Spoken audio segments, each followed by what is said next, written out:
Welcome back to Shaping the City, Forum for Communities. Before starting with the fourth and last session of the forum, we would like to remind to the audience here in Palazzo Michiel to keep their masks on. That is coffee and water in the next room. And if you have any questions, just please ask our team here in Palazzo Michiel. For the audience connected on YouTube channel, feel free to type your questions in the chat, and they will be brought to the conversation at the end of the presentations by our moderators. And now Hadi is going to introduce the next session. Thank you, Lucia. So this is the final session, and the final theme for Shaping the City for this edition. And this theme is through the social lens of architects and urban planners and designers. It focuses on the social issues in the city, urban inequity, emerging issues of the displacement of communities, new architectural values, and spatial identity. It also explores the urban fabric of the city that promote dynamic and social transformations. So throughout this theme, the panelists will stress on urgent matters such as population displacement due to geopolitical issues, the global refugee crisis, citizenship, as well as debates on socio-political tensions and different configurations of life. I leave this to Petra to explain more about the theme of architecture for the people. Well, first let's introduce our moderator, Petra Kempf.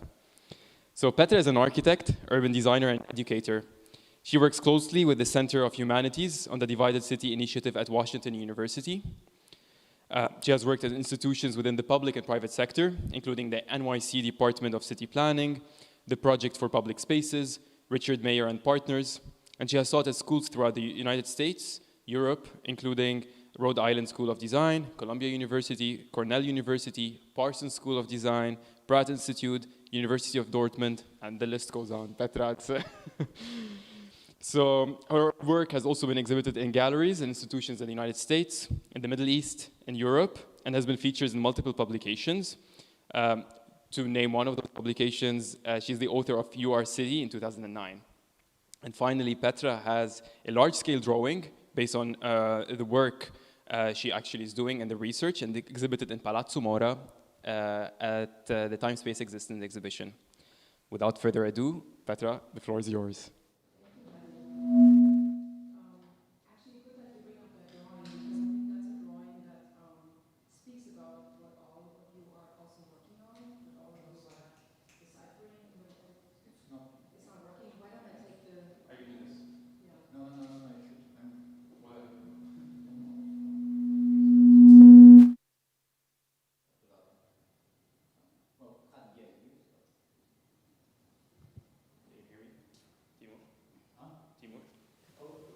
Whatever. Thank you. I'll take this. So that drawing, actually, thank you that you were mentioning it, because I think that's a drawing that is trying to decipher the world that we're living in right now, and in particular, our role as citizens and as makers and practitioners in this world. And the question, the question that this drawing is also looking into is like the agents and agencies that are operating or not operating in the world right now. And yesterday, sitting at the panel in the afternoon, there was this big question: so who are the agents and who are the agencies that are actually active in this urban construct right now? And I think it was an interesting debate to just watch this, how different entities had different approaches, like top down, bottom up. But I think there's a real question mark in the world right now, how to actually go forward in this world we're living in, which I think is a world that is urbanized. I would make that argument. It's a world that has become urbanized, and we're all in that urbanized world that is not necessarily always visible, that we're experiencing. We're all somehow connected or not connected to various degrees of connection or disconnection. So I would, in order to set the stage, I would say that the 20th century maybe I should start here. So that the 20th century has been a century of urbanization, and confronting us with new forms of connectivity, as well as new geographies and disconnections that have caused vulnerabilities and also exclusion. So there is no doubt that more and more people are directly or indirectly by this construct, by urbanization. And this confrontation ranges from the disposition of local inhabitants from common resources or food supply interruptions, but also flows of migration and the vulnerabilities and degradation of our environment that we're all living in, to wasteful forms of how we consume goods. And also, as it seems like all of that is thriving through and with urbanization today. So within that context, there's a growing doubt towards present economic practices, mainstream politics and public polity has been on the rise for some time now. In the midst of ongoing social and ecological and economic uncertainties, intensified conflicts between governments and urban inhabitants, as well as refugees seeking asylum everywhere. A growing unrest within certain branches of society has been prevalent, whether they are working on overthrowing encroaching governments or demonstrating against current social, economic, and ecological practices. So these uprisings exemplify an undeniable change in attitude towards established protocols that are currently in place. And so obviously there is no doubt we need to look into other models of living and how we engage with one another as well. So following this logic, I would like to all invite you to something that we all are exposed to. And I think this is the ground we all stand on, or maybe not stand on anymore. So following this logic, the ground beneath our feet, figuratively and literally speaking, seems to be no longer a place we take care of, but use and abuse it as a resource to exploit for the sake of profit. Visible also how we as urban citizens have over time given away our political power, a form of power that enables us to form a common ground for pluralistic expressions, a platform for political actions to unfold. So this form of engagement that allow us to be in connection to one another as well as the environment we inhabit is really at stake here. A challenge that we need to take really serious, as our relationships and attitude towards life is not based on care anymore, but on exploitation. Within this context, the urban construct has deeply affected how we obviously live together, as well as how we engage with current models of ownership and how we deal with the ground we're standing on. So, and for that, I would like to take a piece of framework that we're all very, very familiar with, and this is the urban grid. So the urban grid is in this regard the most resilient, functional figure-forming ground that has enabled humans to define and abstract their relationships to one another, and as well to distinguish themselves from the land that surrounds them or that they're standing on.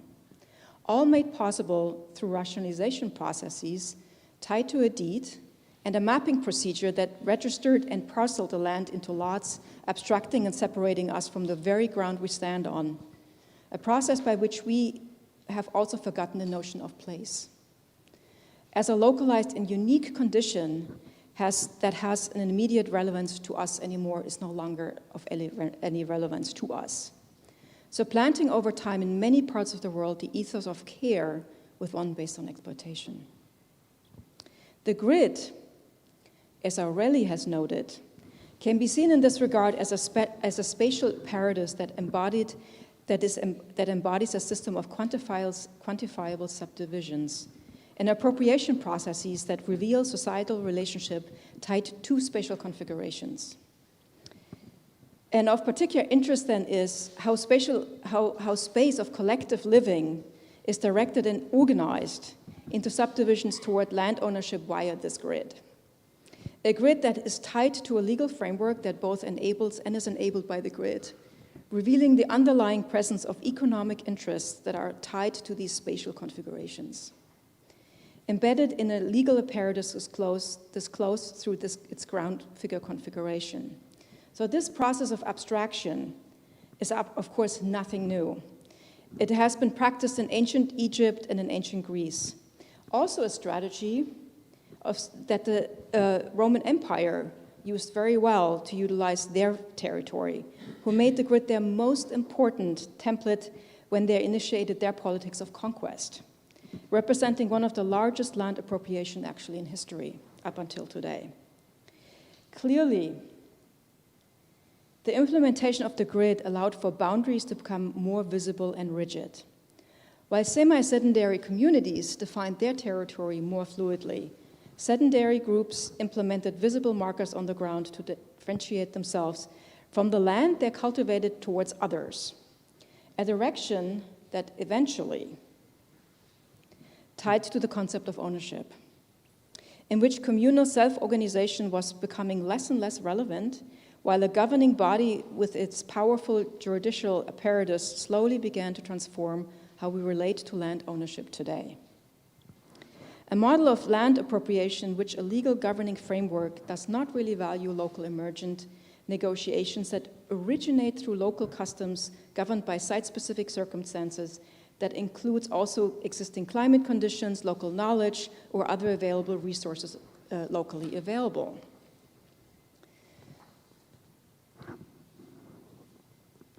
So obviously, the relation of humans between property and the boundaries defining property is super, super complex. Boundaries usually signify limits of demarcations. Spatial boundaries are the spatial representation of these demarcations. They usually vary widely in how they are being established and maintained. Thus, boundaries, whether visible or non-visible in nature, are often established to allow individuals as well as entities, public or private in nature, to form and define themselves to one another and the land they inhabit. So boundaries, however, don't need to be understood as a rigid construct. They can be organic in nature and actually can have qualities of permeability. They often actually already have function like a membrane that permits various connections to unfold. They're never ever rigid, ever anyway. Establishing and configuring boundaries from this point of view does not imply one becomes disconnected from the land or the relationship one has to others. Boundaries represent in this regard a form of property line that can be, to paraphrase De Angelis, interpreted as a social membrane that encompasses an assemblage of social interactions. However, boundaries as property lines should not be mistaken for private property tied to a deed. Property boundaries in this context are the boundaries of a collective that is composed and reconfigured by individuals that form together a force field of changing relations among each other. Boundaries as property lines continues here in this context then as a complex interplay of numerous variations of self and other, comprised of a multitude of different thresholds conditioned, embodied by a membrane that allows for multiple interactions to unfold to form a common ground. An example where such an understanding of common ground is practiced can be seen through Framework Collaborative. By sharing knowledge and recognizing local traditions, here in the case of a village, many hands and many minds are working together here towards pooling knowledge and resources.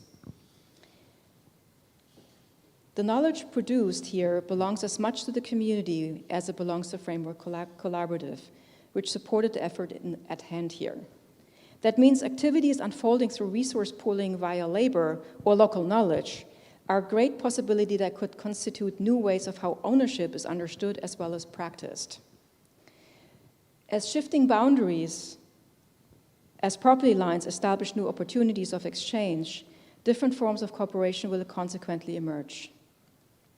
Commoning in this context is based on and related to relational actions to continue to produce different lines of demarcation.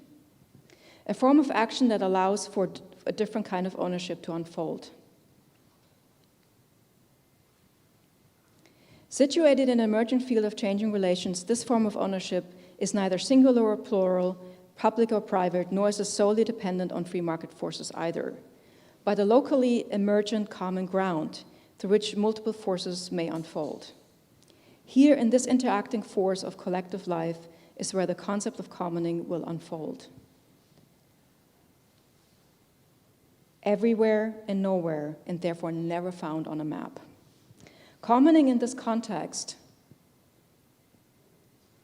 is tied to and dependent on human relations and human interactions that are based on common rights, which one should not confuse with legal rights. Legal rights are usually tied to a legal apparatus of a state. Common rights in this context exemplify forms of governance and non-state regulations. They are generated and agreed upon codes as well as values and ongoing activities practiced by commoners and commoners alike. In this process, each commoner takes responsibility through direct action. Together, as a collective, they govern and take care of the commons as it builds and unbuilds. This process is continually actualized through communication processes that do not always relate only to sharing knowledge and resources, but also entail conflict and power struggles. Commoning in this context is an act of collective self-regulation as well as self-awareness. As the sharing of resources, knowledge, and power create constantly changing rules for commoning and commoners alike. Commoners therefore never ever act in isolation. A very, very famous example of that are the Shakers in the United States.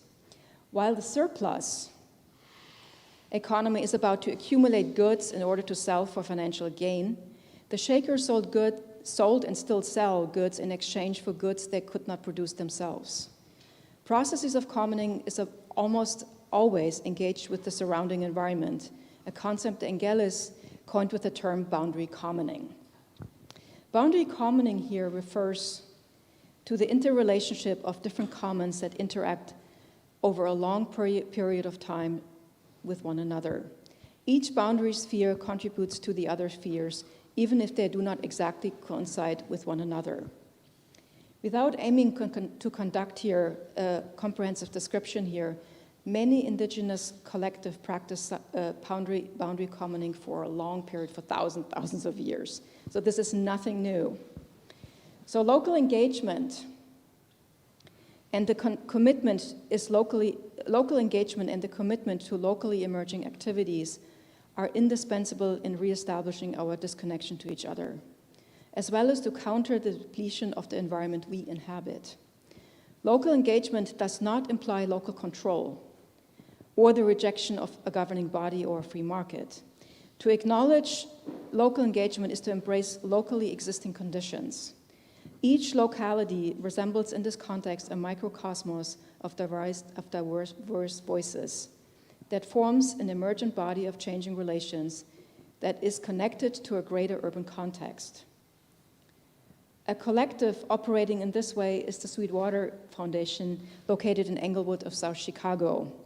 This collective body empowers a local community that has been neglected by the city of Chicago for many, many decades. As they grow food for and with the neighborhood, they're transformed over the years, formerly foreclosed and abandoned houses into community schools and live-work residences, all to empower residents through knowledge production. Thus, the concept of a pluralistic common ground thrives on rejuvenation processes without ignoring protocols of ownership, as well as economic motivations embodied by authorities or institutions, to name just a few. This is possible because common ground operates between the cracks of established protocols, seen here in Sweetwater Foundation. Without ignoring established systems such as private ownership tied to a deed, which is configured and empowered by the urban grid, this collective shifted ground by embracing commoning through interactive forces. This property is not considered a thing, but a right. A right every commoner has and who is actively participating in this process. So from that perspective, the urban grid is being challenged by property lines. They can't really be measured by conventional mapping processes tied to a deed. Instead, property lines are connected here to a process of changing configurations made and reconfigured by citizens with citizens. Property in this slide is not a physical thing anymore either, but a right that every commoner obtain as long as they are practicing commoning. Practicing citizenship towards commoning is considered in this context, again, a political act, an act of collective self-regulation as well as self-awareness. As the sharing of resources, knowledge and power create constantly changing rules for commoning and commoners alike. So this kind of approach could also be applied how we as designers engage in this field of architecture, urban design, and urban planning, like the work by Framework Collective, who I mentioned earlier. They do not declare any ownership over their design or knowledge they provide, but instead build a mutual support that allows for a different configuration how we could interact and therefore live together. They do not declare any ownership over their design or knowledge they provide, but instead build a mutual support that allows for a different configuration how we could interact and therefore live together. Also reflected in the work by In Transit Studio. Oh, this is another presentation. There's some slides missing. Oops. Yep. Oops, okay. So also reflected in the work by In Transit Studio that explores with its students different pathways to create a place where diverse, tolerant, and inclusive neighborhoods can emerge and prosper. But also the work by Daniel Bloom is looking into ways how the urban condition needs to adapt to the immersed challenges we face today, and how buildings do need to interact with their context and must be therefore understood as an interactive element that shape and influence the content and the physical appearance of the city. Which brings me to the work of Javier Arpa-Fernandez via Y Factory, an innovative think tank that dived into new possibilities how we might live in the future together again. So in shifting tactics, how we as designers engage in this world, numerous questions are at stake here. Who are actually today the game changers? And who is left out in this process, and who is left out of this debate in how we live together and want to live together? And how does daily local life unfold when so many of our collective dimensions have become relinquished? And last but not least, who are actually the agents or the agencies that actually really shift the boundaries how we interact and share knowledge with one another today? So challenges that require us to explore different ways of how we engage with one another and the environment we live in. That includes also the development of different design tools and design techniques to engage with this radically changing world we're living in today. Which brings me actually to this amazing group of people here that are sitting here among me today. Thinkers and makers that are in their own means and critical inquiry engaging very much with these challenges we face today.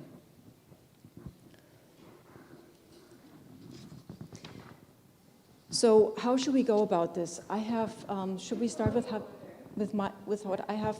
Okay. So Javier. Javier Arpa-Fernandez, who is an integral part of Y Factory at the TU Delft, and he and his team explore exciting new possibilities for the development of our cities today. And by focusing on the production of models and visualization processes for cities of the future. Javier, I have a question for you about the world that you are exploring with your students and with Y Factory at TU Delft. The images that you have created on your websites, they talk about a life that is adaptable again, that is very different in how we are actually working today and living today.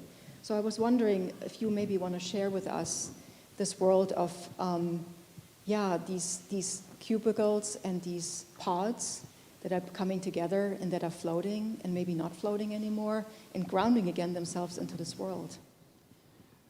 Well, thanks very much, Petra, for the introduction, and thank you, Hadi and Lucia, for the invitation to be here today. The work we do at the Y Factory has to do with the city of the future. And we produce visualizations, as you just said, of how the city of the future might be. But we work starting from an agenda which has to do with problematics of today, about the urgencies of today. So the idea of flying pods that you may have seen around, or cubicles that move here and there, adaptable materials that don't still exist, to actually respond to needs of today. No? So what we try to do at the Y Factory is to go beyond the next 100 years and try to think that everything that we produce will be possible and will respond to what we will do today. Nevertheless, today I'm not going to talk about the future, I'm going to talk about the past. So I thought it was important today, when it coming to talk about architecture for the public, why not look at things that inspire us in order to produce those visualizations that you're mentioning. So I think that my small presentation today does respond to what I just said. We need to respond to an agenda of urgencies of today. If I may start, I wrote that down, architecture for the public, because this is what the title of the panel today. And when I started thinking, oh, what is it I'm going to show? What is it I'm going to show?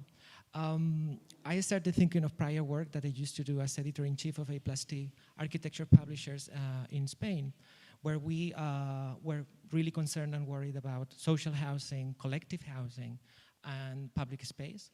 And I started wondering, how do you make the city? Whether you make it for the public, or maybe we should change the title into architecture by the public. So starting or thinking of that, then I decided to look at a study, a piece of a territory in the city of London that I have studied for many years, and where I had the chance to follow the construction of a piece of the city. This is Coin Street. This is a piece of the city of London, and I hope that you understand in a few slides why I also put an image of Robin Hood. I also call it a small-scale utopia. This is the story of a piece, 6-hectare territory in the South Bank. When you see the map there, probably most of you have been to the South Bank. Most of you have done the Jubilee walk, but maybe don't know very well what the story behind those big buildings at the front of the river is. This is the neighborhood of in the district of Lambeth. It used to be a series of workshops or industrial area that didn't have so much to do with the north of London. You just spoke about boundaries, and I think it's, I was immediately thinking how the Thames has always been a boundary between the north and the south of London, no? Between the politics and the political power and financial power to the north, and other kinds of situations to the south. This place has been transformed in the last years enormously.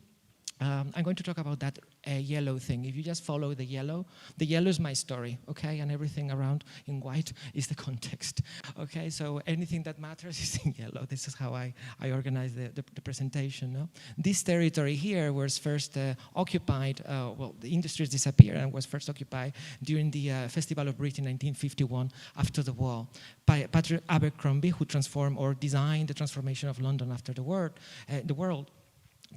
sorry. Excuse my English, sometimes it's not that good.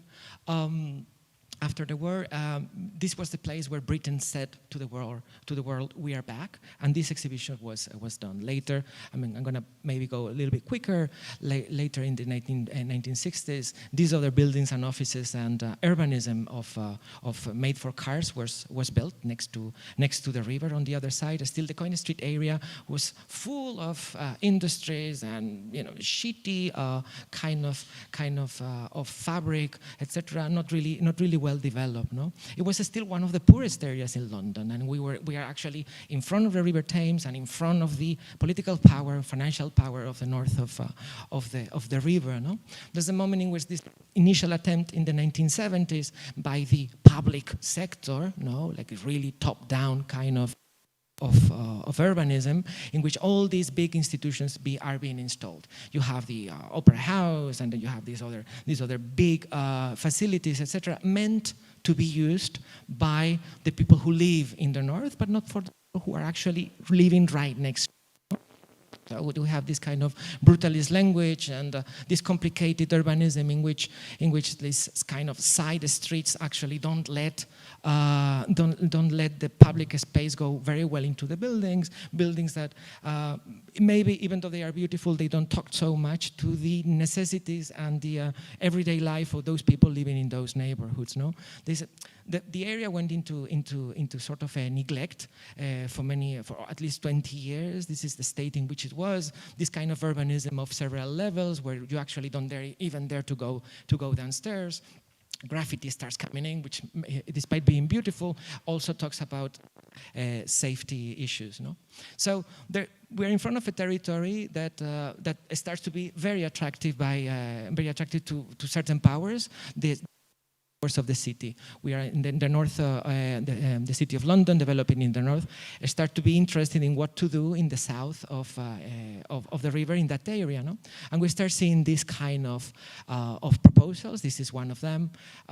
This is another one. No need to go into the architectures of it, but this is how it looked. I guess that we all understand what is it that we are talking about, no? This kind of bigger architectures that don't really relate to these people. This picture that you see here is the first demonstration organized by that man over there in the foreground. That's Fred Miller. Fred Miller started the Coin Street Action Group. Coin Street that actually is a few meters back from the river, back from where the action is. And these people started saying, well, we don't have anything to do, first of all, with those big equipments or facilities that have been built, those opera houses, theaters, etc., for starters, and we don't have anything to do with that city of financial powers coming to our place, because we're going to be simply displaced. We're going to have to move out of our neighborhood because we won't be able to afford this. So they organized this association and started demonstrating in 1977. And the story is extremely interesting. This is a group of course, extraordinary people who decided to fight for the right to stay where they are. And this is, I talked about fight, and this is the battlefield. This is the area that they decided to fight for.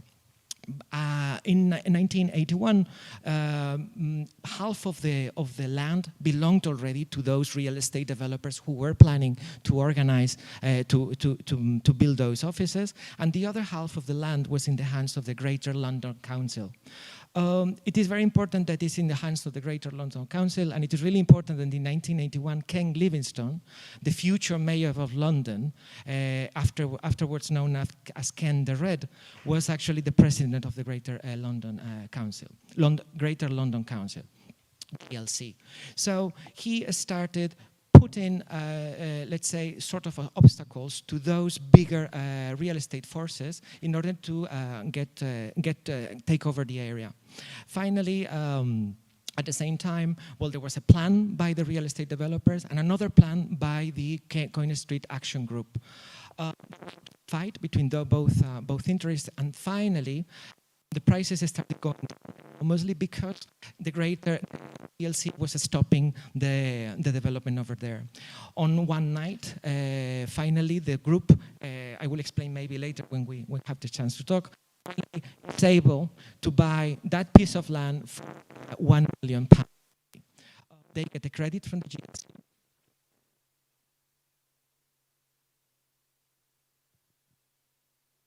Is it working now? All right. Okay. So go back where I was.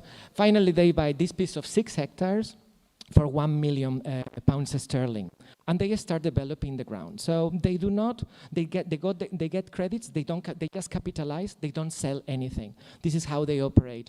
And how do they organize themselves? But as I mentioned earlier, by allying or establishing alliances with the real estate sector, with the public sector, with the private sector, no matter what sector, in order to build what they want. What is it that they need? What is it that they want? Is social housing, for starters, at affordable prices, public space, and public facilities for themselves, for the neighborhoods, not themselves in that way. This in yellow is the amount of projects that they have been able to develop throughout the years by collaborating in this way. So once they get the land, that territory starts developing, starts being modified and transformed. There's some demolitions, but at the same time, they start regenerating the existing city fabric that was there. So it's kind of an interesting example of urban regeneration, which was part of the agenda of this panel today. So they take these empty areas, and for starters, they organized or they established these parking lots. Back then, the car was still king in so many cities, especially in Europe. So they started renting that out. At the same time, or a bit later, they built an underground parking also to make profit. That underground parking will then become part of the housing, collective housing that they built on top. Next step is to develop that. Probably many of you have walked around there without knowing that this whole area was started, the regeneration started being done by this group of people. So public space that is easy to maintain was also built, and they start also exploiting these former workshops for artists and shops, so that they could rent out in order to pay for the construction of public space and collective housing. So this is the way it looked. You see some demolitions happen there. Housing starts to come. They are also responsible for the regeneration of the river shore. These are some of the housing that has to do with typology in the areas. They didn't include such a, let's say, big or bigger interventions. And this is one of the main interventions in which they work, which is the OXO building. It used to be a factory at the river. It was about to be demolished by those real estate developers. They decided to simply keep it, and inside build a shopping mall. No, it's not a shopping mall. It's a commercial building with quite an expensive restaurant on top. This is something that was pretty criticized by even the members of the collective. They thought, why do we have to do this kind of expensive place when actually we cannot afford them? No. So the response, in a way, from those that manage the association was say, we need to do this in order to pay for the affordable housing that we are building at the same time and the public space. No. This is Ian. Anything that the government or anybody else can do to encourage the setting up of these sort of neighborhood trusts will be invaluable, because what we've been able to do is to bring together the public sector, private businesses, and get everyone sort of working to a common vision. So basically, this is the way. This is the way you say we are the Robin Hoods of the neighborhood, no? So this is how they organize themselves. In a very pragmatic way, they finally end up doing what they want. No? I think this is something interesting to analyze, to study, and understanding that, of course, this is architecture, and not only architecture, but this is also urbanism. These are the other projects that they built. Probably I will not go into the architectural details of how it's built. This is Sirocco Housing. Howard Tompkins, the British firm, was very much involved in many of the projects that they undertook. This is really affordable and quality housing in the very center of London at affordable prices, as I said. This is the housing scheme or the housing block that actually contains the first parking lot that was built underground there. So besides the qualities of the housing, what is interesting also is that they also built this civic facility in which they operate, which, if it's necessary, they rent out also for other kinds of activities, with the target of always being able to fund the successive projects that they are producing. This is sort of a description of all the program, but maybe we don't need to go exactly there. So finally, they decided to produce or to do this final project, in which you see a big tower there. I'm not going to enter or discuss the architectural qualities of it, but what I think is interesting is the fact that all those housing in that tower are completely unaffordable. It's a tower at the River Thames, so as you can imagine, it's extremely expensive, but it actually pays for the civic facilities that will be in the ground areas, the swimming pool, etc., etc., etc. They have been enormously or very much criticized by some of the members of the community, saying you are now making or producing this kind of very expensive housing, and they, let's say, what they answer is we do it in order to pay for the swimming pool that you are going to be enjoying. So these are, I think, really interesting points about the conversation. I don't enter so much to judge, but I think it's interesting to understand how these processes operate. No? So this is a little bit the way in which this area that you probably all know now looks like. What I think is also important is that even though they operate in these 6 hectares, at the time they started working, the South Bank Center started being regenerated. And I think that's not just by chance. I think that they also pushed the regeneration of the South Bank. Probably, as I mentioned, these are very well-known areas and that were completely transformed. The public spaces really needed an upgrade, and that did happen finally throughout the years. And more importantly, they didn't only have a lot to do with the regeneration of the whole South Bank. At the same time, they had a lot to do when it came to pushing a certain agenda within the construction of new real estate developments. No? What I am listing there these are new buildings, and what you see in yellow is the new or the extra programs that these real, let's say, these kind of very crude real estate developments are including. No? So they all include some kind of facilities, some kind of affordable housing, etc., etc. Not to talk about, of course, about the use of public space. No? So that's a list of things against Coin Street community builders. You can maybe read it later if you wish. I actually am completely unable to read from here because I'm half blind. But all in all, what I am saying, I think already mentioned, no, is what I find is really interesting about this group of people organizing themselves in order to get funding to build regeneration projects is their capacity to be able to push certain agendas in a piece of a city, which is the City of London, that is extremely looked at by, let's say, very crude neoliberalism. So I think there's a lot to learn from collective like this, and let's discuss about it if you wish later. Thank you.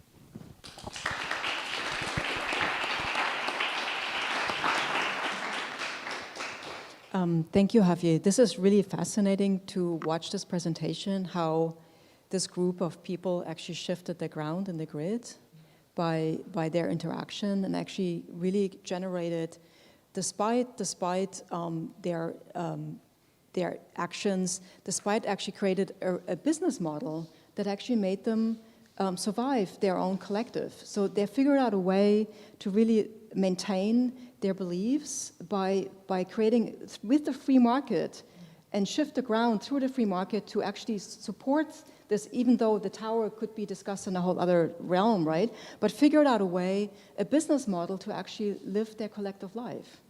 I think that's fascinating. I mean, to see how that ground was then shifted, how boundaries were being reorganized, how the context is actually being reconfigured, which brings me actually to you, Daniel. Daniel Bloom, a practicing architect and educator who actually, I think, also shifts grounds in very different ways, right? In different increments. And Daniel worked as an academic assistant at the ETH, and he's also been teaching right now at the university in Münster. And he has taught in many other universities, and such as the Dessau International Architecture School, and among many other universities, and his work has been exhibited through venues such as the Venice Biennale and the Moscow National Architecture Museum. And you worked for David Chipperfield, and you are working right now with Itten and Prechbühl in Basel, and I think you will probably talk about your work in Basel. But I think your work is really interesting in how you actually also talk about how the house, the building, is actually reshaping or in conjunction with the context, and how the context is also then reacting to the building. I can try, yeah, can you hear me? Thank you. So thank you very much for the kind introduction, and thank you for the invitation, to having the opportunity to be here. I'm gonna be not very academic. I'm going to talk about 3 small projects, and I'm going to probably make a statement for the European city. And as a case study is Basel, because Basel is kind of a quintessential European city with a lot of topics that we discussed. That the most sustainable building is the one that is already built. That's one aspect. The other aspect is this shift of boundaries. So our work is we work in many scales, but I'm going to present small scale projects that kind of sneak in some very common projects, some elements of public space and permeability into the city. So the European city, it's the history of the European city is a history of revolution, of disaster, and of evolution, and especially the evolutionary part is what is really interesting me, because I strongly believe that the resilience of the European city came and is still coming through its evolution. I think mostly the revolutionary, let's say, trying to implement revolutionary ideas into the European city mostly ended up in disaster, and even when some revolutionary ideas like Cerda's plan for Barcelona or Wagner's plan for Vienna were actually put into place and were kind of successful, I think it became even more successful and resilient when this plan, especially the plan of Cerda for Barcelona, went into evolution, when it was changed, when the things didn't go to plan. So this evolutionary aspect, I think, is a very important one. And in that sense, that also the city is built, that in the European city, there's a very strong connection of the city and the house. And I'm deliberately saying it's a house, so it's not a building, because a house, for me, really is part of the city and also has some obligations towards the city. So it's this kind of dialectic love story, in a way, between the house and the city, and how they really interrelate. The case study is Basel. You probably know it's a city in Switzerland, and it's kind of a quintessential European city. You have the nucleus, the medieval core. You have all the infrastructure elements like the river and the bridges, and also the proximity to other countries. You have France here, you have Germany here, you have the nucleus here, and it's kind of really what, if you talk about the European city, this is the image you have in mind, probably. And in Basel, there's a very nice museum where there is one of my favorite paintings, a painting by Franz Marc, that also talks about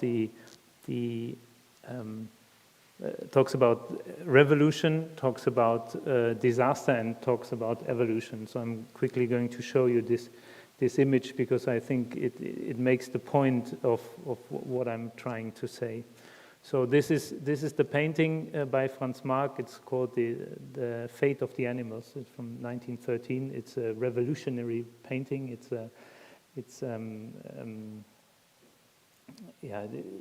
hasn't been painted like this before. It's also a visionary painting because it was painted on the dawn of the World War I. And the painter Franz Marc was killed in World War I in Verdun, and so his friends and collaborators, they organized an exhibition to remind in remembrance of this great painter.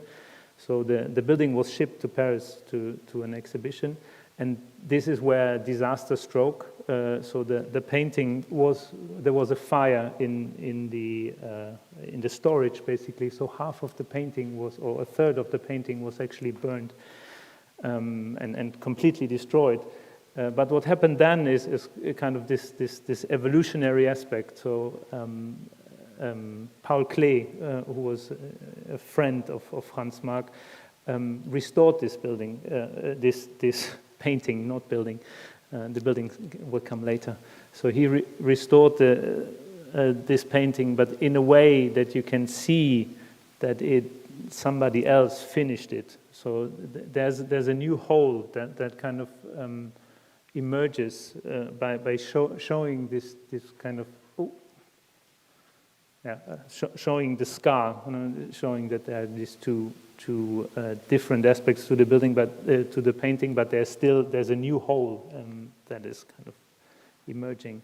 So it's kind of the same thing. It's Franz Marc and Paul Klee. There was a revolutionary painting. There was a disaster, and then the evolution of the painting, and the relation of the detail and the whole is also kind of a dialectic love story.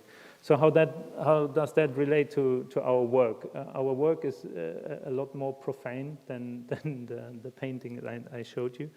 But it has, hopefully you will see, it has some of these aspects. So this is Basel, as you can see. It's a very European bloc city.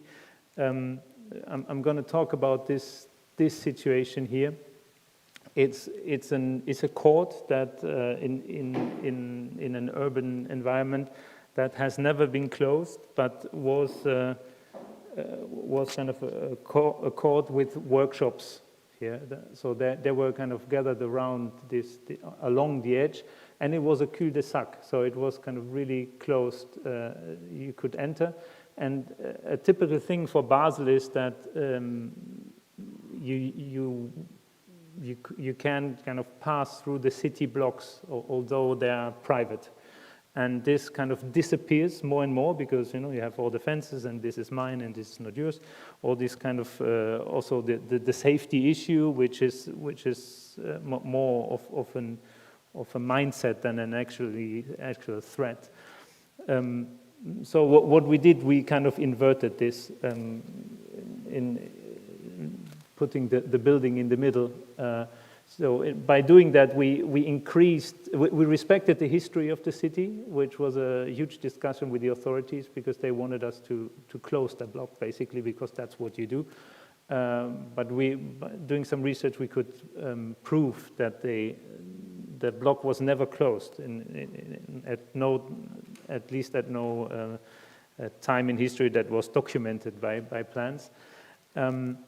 So we could keep this open, and we introduced, you see a small stair here, we reintroduced the permeability so that you can actually walk through here.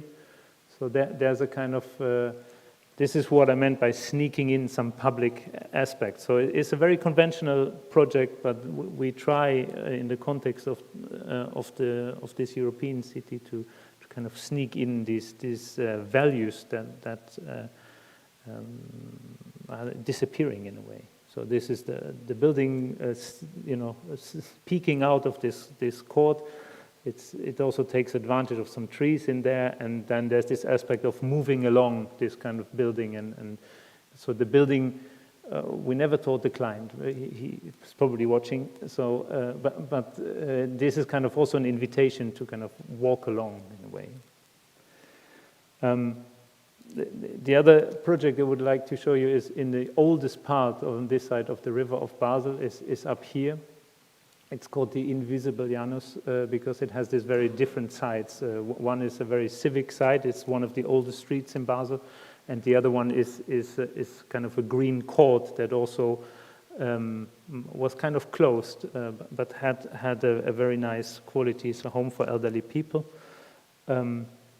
That looked in the 1920s kind of looked like this. So you see this kind of roof line that kind of really kind of is shaping this quite narrow street, and on the other side you have this kind of green, almost landscape side to it. And this is what we did. We reinstated it. You might not see a big difference. That is on purpose. So it's really about taking, to do almost nothing, just to reinstate the city. So we felt obliged to kind of step back and make a kind of a normal building. Because in between these two images, the building kind of looked like this. So it's a renovation of this part that was kind of very expressive and kind of self-indulged. And what we did is we kind of took everything back, and we opened up this court that you actually not only can pass through here, but you can also pass through this garden that was closed. There were just a fence, so sometimes it doesn't take much. It's just taking a key and open up the gate that was already there. So this is kind of this building that doesn't pretend to be old, but still is reinstituting the city fabric in a way. And although the guide doesn't look very happy, I think it's quite well received. But what do we do in a context that where everything is going to be taken down? So where there's nothing to respond to in a way.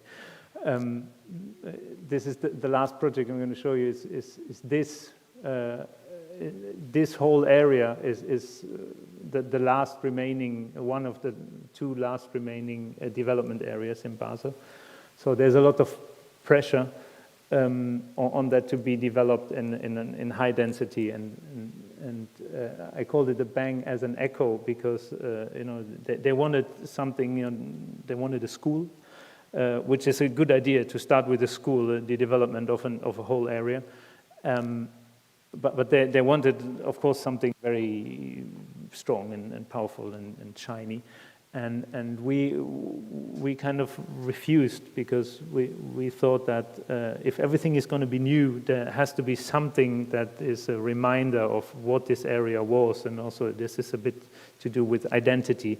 But of course, the structure was way too small to kind of incorporate a whole school. But it was very strong because it was a storage.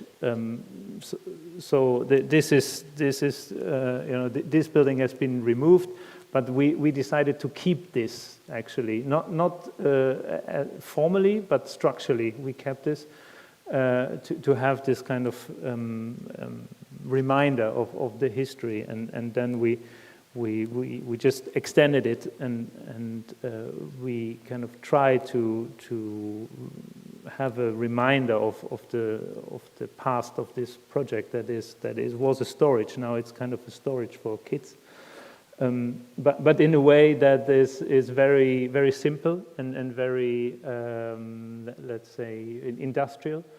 And I think a lot of architects, they don't like if things are changed on their buildings. This building is the opposite. It's really about being inhabited and being appropriated. So this now the school was opened a couple of months ago. So now all the windows are kind of full of stuff, and that's how I couldn't find a good image, so I brought this one. But this is really how this building should work. It should be able to be appropriated. So the storage for kids is half a joke, but it's also half not, because it's just the background for activities that can take place. And what you see here is actually the part of the schoolyard, and this. This is going to be a huge building. There's going to be a huge building here, so it's going to be very dense. So we had to put up the schoolyard on top and there. And what we're trying to do is kind of really create a stage, and we kind of managed to put this big kind of climbing facility into, like, pushing through this balcony. So. I went there. It's really fun to go there because it's 3 stories. I was a bit scared. My kids are not, so you can see them there just climbing up and down.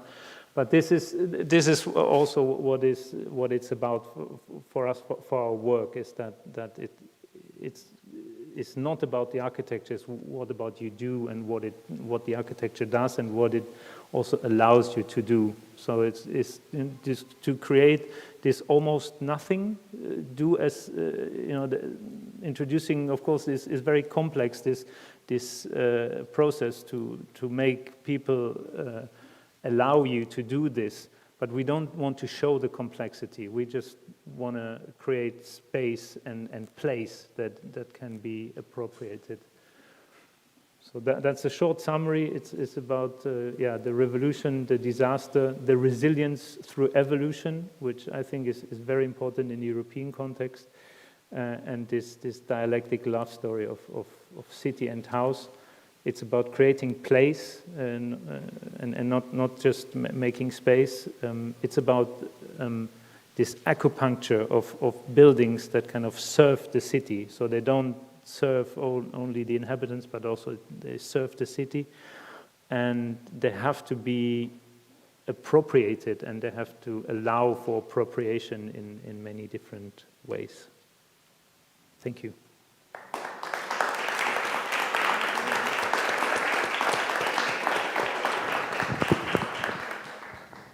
Daniel, I'm very, very moved by how you actually presented your work, because the minimal moves are the most hardest one to make. And while you were presenting your work, I kept thinking about the Nolly map. The Nolly map, you actually reorganized the Nolly map. Like if I would imagine a Nolly map on Basel, it would be very different how that inner block would be read. Yes. Like that you kept open and it looks on the map so innocent, but it's not. You actually shifted this idea of what is open and what is not open quite loudly, even though you were so quiet about it and you kept it very secretly. And I also think that this notion of place that you were speaking about, I think is absolutely crucial moving forward. I think this is also something that you spoke about, this notion of place, which actually then brings me to your work, because I think you are also somebody who really is very careful and very sensitive about how to actually address place and who's actually using place and who's coming in from outside and who is not necessarily from the inside already, who's outside, who's inside, right? And I think this is also described through the work that you do, Howard. And you're an architect as well, and you are based in Oslo, and you run with your partner together, Tone Selma Olsen, the In Transit Studio. And you are a collaborative that is also part of the Oslo School of Architecture and Design, and as well as the Institute of Urbanism and Landscape in partnership with the Norwegian Refugee Council. And I think that is also something that is very prevalent right now, I think, in cities or in the urban world we're living in, this notion of migration, right? And I think you have an incredible amount of experience in working in this field. And Harvard has really a decade of experience in this field of crisis and response and humanitarian relief, and via his engagement with the Norwegian Refugee Council, and he has been deployed through his engagement to the United Nations agencies in Haiti, Nepal, North Macedonia, and Hungary, among many others, and which is also, I think, reflected in the work in Transit Studio that you do with your students. So I would say that you are also somebody who is, in particular, very concerned about localized design interventions that could actually support and contribute new ways of urban living for people coming from outside, coming into the inside, or who's then outside, where's inside, right? It's a discussion of where do you shift that boundary there. So, welcome. Thank you. Thank you, that's a very nice introduction. And also thank you to the EC team and Lucia and Hadi for inviting me. Very happy to be here. So I have divided this presentation into two parts, and I will start with providing the background of the In Transit Studio and also why it was created. It has been mentioned a little bit already, but I'll go further into detail. And then I thought I should present briefly a few of the In Transit projects but focusing on the Oslo cases of our project catalog. So, the in-transit studio was conceived by my colleague Tone Selmer Olsen and myself while on mission to the Balkans for the United Nations in 2015. And this mission, which was the last of many, made us determined to strengthen the links between the competencies within displacement management and architecture and urbanism. And to make a long story short, soon thereafter, a master level course was established at the Oslo School of Architecture and Design in partnership with the Norwegian Refugee Council. So I'm now showing you a few examples of the United Nations missions I or both of us have been deployed to. But in the interest of time, I won't go into detail about each crisis or each mission, but I pose the following question before I flip through the next few slides. How does one carry out the mandate of providing dignified and safe living conditions in these situations as so-called site planners for the UN? And how is this aligned with the duty of being an architect? Here you see Hungary in 2015. Here is North Macedonia also in 2015. This is Nepal in 2015, and another area of Nepal. Before I end this part here with the Haiti 2010 earthquake, which was the first humanitarian response mission for both of us, and also where we first experienced that temporary tends to become permanent. In theory, however, as described in guidance, like guidelines and manuals about displacement management, temporary structures are put up when needed and then removed when not in use. And this is not the case. What this also means is that the built environment in displacement management is treated as technical interventions, in which social conditions are not prioritized and sometimes not even considered. But also in other contexts, the built response to displacement management is quite often improvised. Structures are hastily put together and socially insignificant to the communities in which they are placed. Picture here is a juxtaposition of the location and an interior view of an arrival center in a former Smart Club location. And the Smart Club was a Norwegian retail chain that went bankrupt in 2013. And 2 years later, one of its abandoned warehouses, situated in the intersection of two highways, close to Råde, outside Oslo, was hastily converted into an arrival center for asylum seekers due to the relatively high number of arrivals to Norway in 2015. And the center's immediate neighbor is a McDonald's restaurant with a drive-through section. So all of this brings us to 2016, when the in-transit studio was established.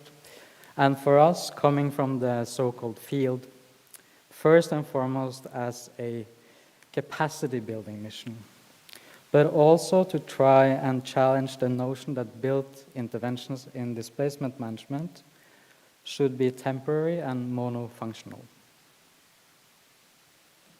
A couple of words about the term displacement. We use displacement as indirect or direct forced mobility, which produces a spatial output in a new location. So with this rather broad definition of displacement, our scope also includes resettlement situations, such as immigrant-dominated neighborhoods in Oslo. The studio has alternated between traveling to and using active emergency response operations, and as you saw, reception facilities, and in this case, an immigrant-dominated neighborhood. And we have worked in many different cities and cases throughout Europe, here in Italy, but also in Greece, and now more recently in Oslo. And all of this leads to these essential questions. How do mobility and migration inform the way we shape our cities? and how can we plan for and facilitate social sustainability in our communities.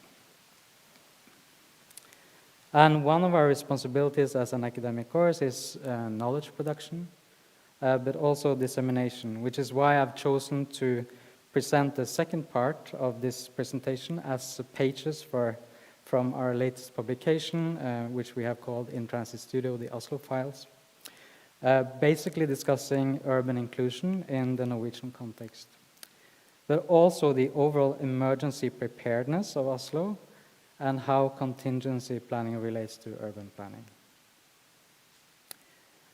So just a few words about our approach.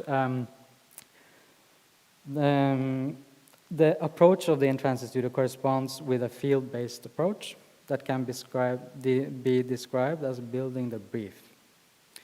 And this approach outlines a process of inquiry-based learning where design projects do not emerge from predefined terms set by us, the studio teachers, but through dialogue and a studio culture centered around peer learning and engagement with partners and external stakeholders.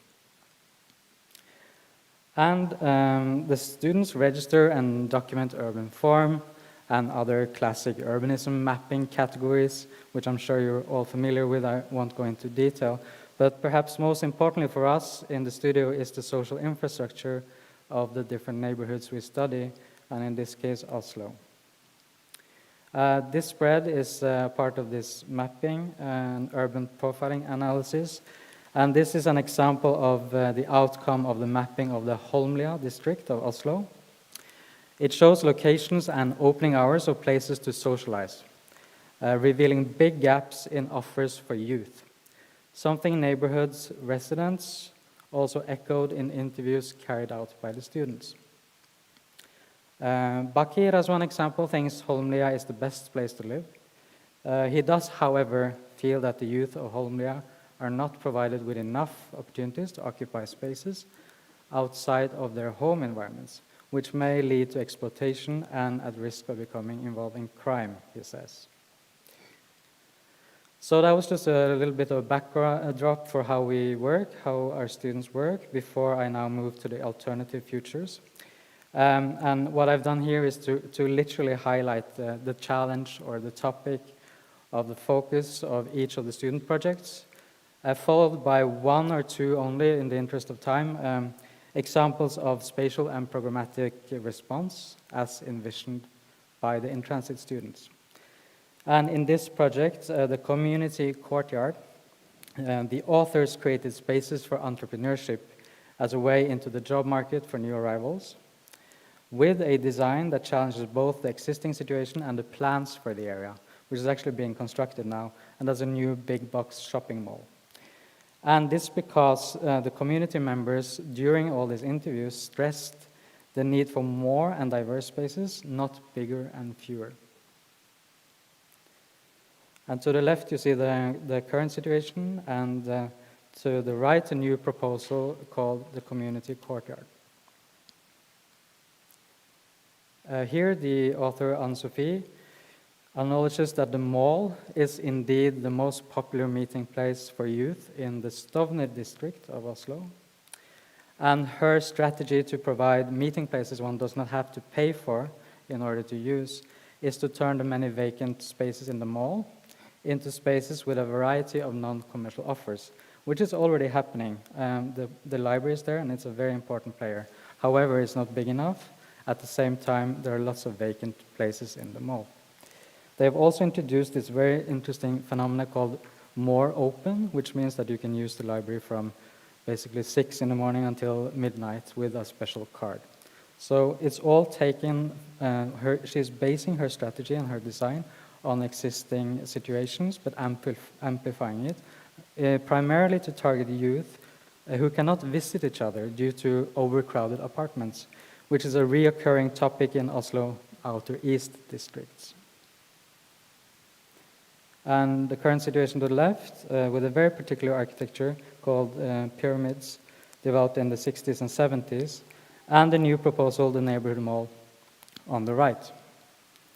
So, as I mentioned earlier, the Smart Club Arrival Center is one example of many reception centers that accommodate asylum seekers.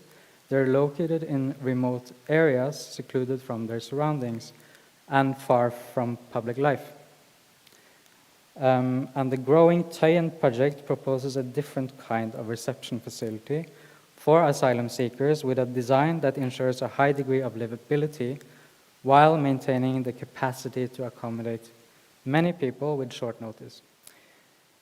Aligned with the what's in it for me approach, the proposal incorporates the needs of the existing Tøyen population. And that is low threshold recreational and cultural offerings.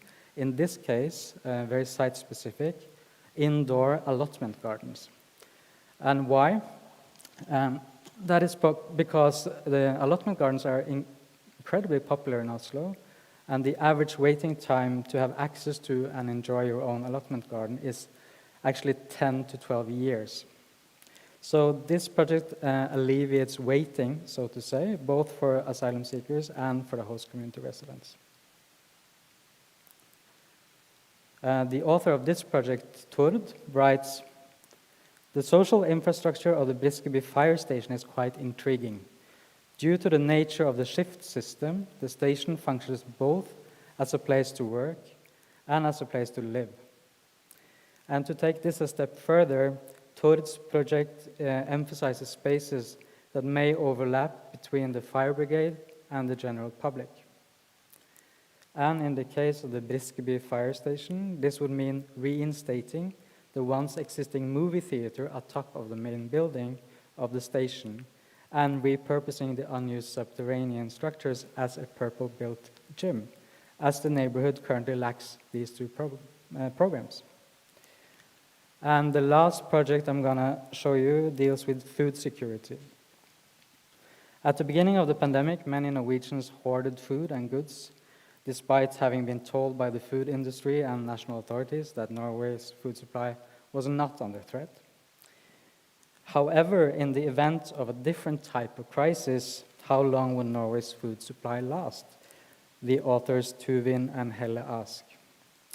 Numbers from the United Nations show that Norway has one of the lowest food self-sufficiency rates in the world, which I personally find quite surprising.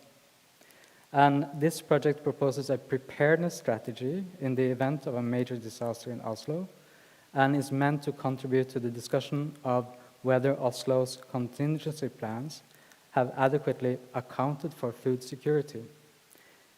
The project further explores whether the architecture of food security, in this case not meant figuratively, can become a subject of public knowledge, increasing the awareness of sustainable food production, consumption, storage, and waste reduction, with a design that reflects the duality between everyday life and the state of emergency in a community, as well as the opportunities that lie between these states. Thank you very much. I'm going to stop there.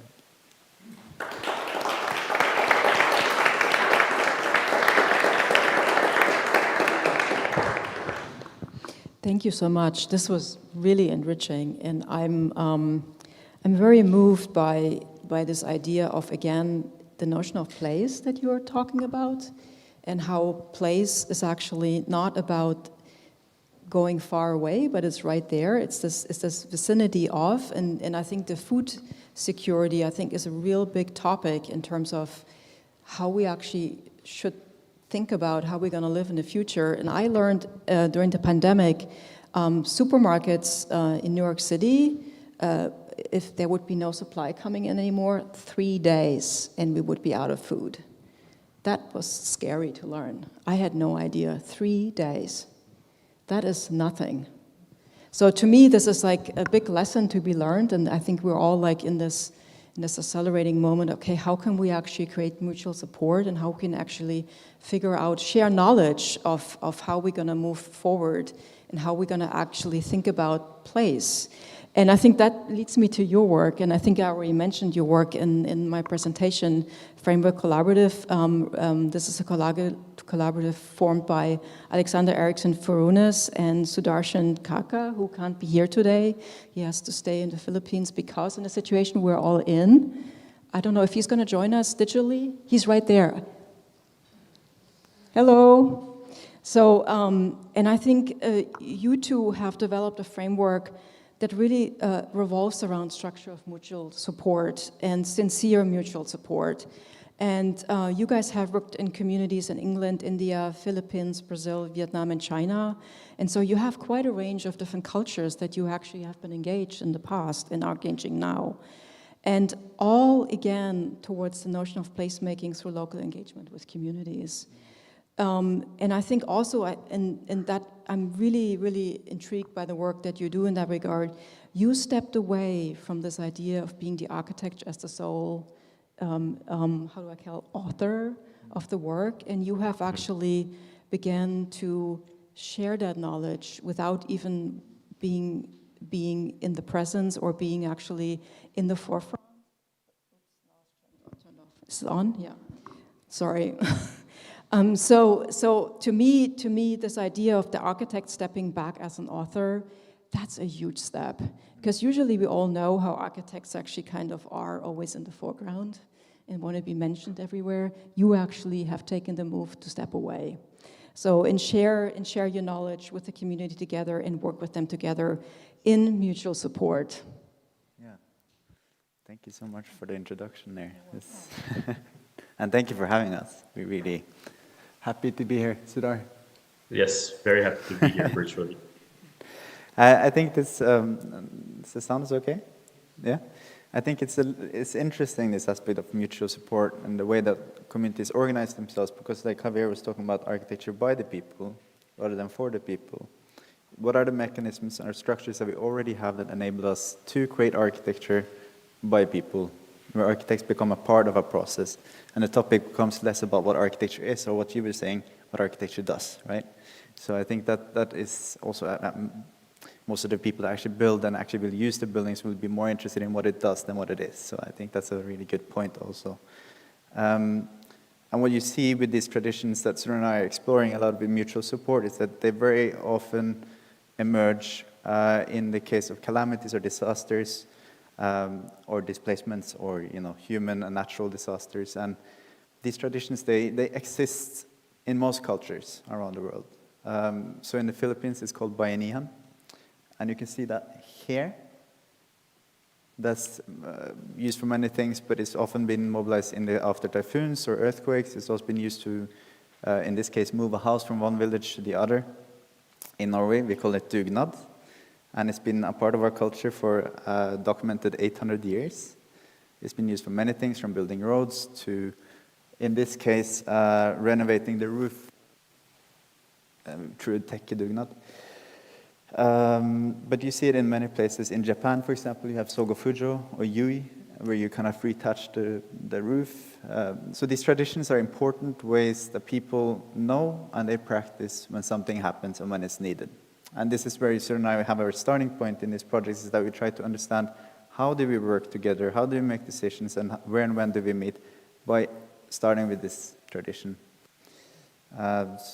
So about 12 years ago, I designed and built a building in the Philippines. This was my first encounter with the Filipino tradition of mutual support, which is bayanihan. And it was a collaboration with an informal settlement in Tacloban. And we were designing and building this building together with the families, with the parents. It was a study center. And the process of working together generated something more. You could go one back, sooner.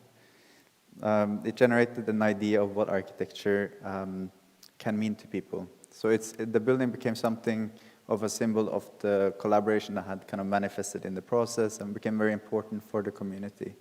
So, maybe the learning from this of working through bayanihan was that we can actually start making something that is based on the values and understandings of the place, and that this can be a starting point to create architecture that we wouldn't be able to do as architects. We would not be able to embed these values or ideas into the building without actually working with people. So the next one, Sudar. The building that we Yep. built with the community was destroyed in 2013 by Super Typhoon Haiyan. So Tacloban city was totally flattened by a storm surge caused by this typhoon, and the study center was also totally destroyed. So when we were in the immediate aftermath, we were invited back to come work with the community again to build back the study center and more. But what was important and what was interesting also was to see how the platform of Biennial was immediately mobilized again after the disaster, when international organizations, governments, aid wasn't there in time to support people in the immediate aftermath. People would organize themselves through the tradition of Biennial to cope and to build temporary shelters, to provide food security. So there was a mechanism that just immediately started mobilizing itself. So it had an important position, an important role after the disaster. But having worked through that tradition before the typhoon also enabled us to use that kind of platform as a way to organize ourselves, to build back. So that's when we were kind of invited back to design and build not only a study center, but also an orphanage, adult vocational training center, and an office for the organization that is supporting this community. But again, displacement. So this whole community was then forcefully, or it's a bit complicated, the whole coastal area was a non-settlement zone, certainly for a temporary while. So then a lot of people were resettled to the northern part of Tacloban, 15 kilometers from the city center, without livelihoods, without electricity, plumbing. So you build a lot of houses, become like concrete tents, basically. So it's a very tough situation up in the north. So to be able to start building back, we needed to start talking about what the new situation was and how can we deal with this new situation and what does that mean in terms of the architecture we create and so on. So we did workshops exploring different ways of articulating these understandings we had, whether it was through models, acting, prototyping, drawings, always constantly exploring what the idea of the language that we use when we communicate architecture, values, knowledge, and so on. And then together negotiating that. We had a committee that did facilitate the biennial sessions, which was very interesting. Sir, you want to do the next one? Yeah, I'll proceed. So in coordination with, as Alex was mentioning, the workshop process that we did with the community, we kind of had to develop like a common language by which we could communicate architectural ideas as well as structural ideas.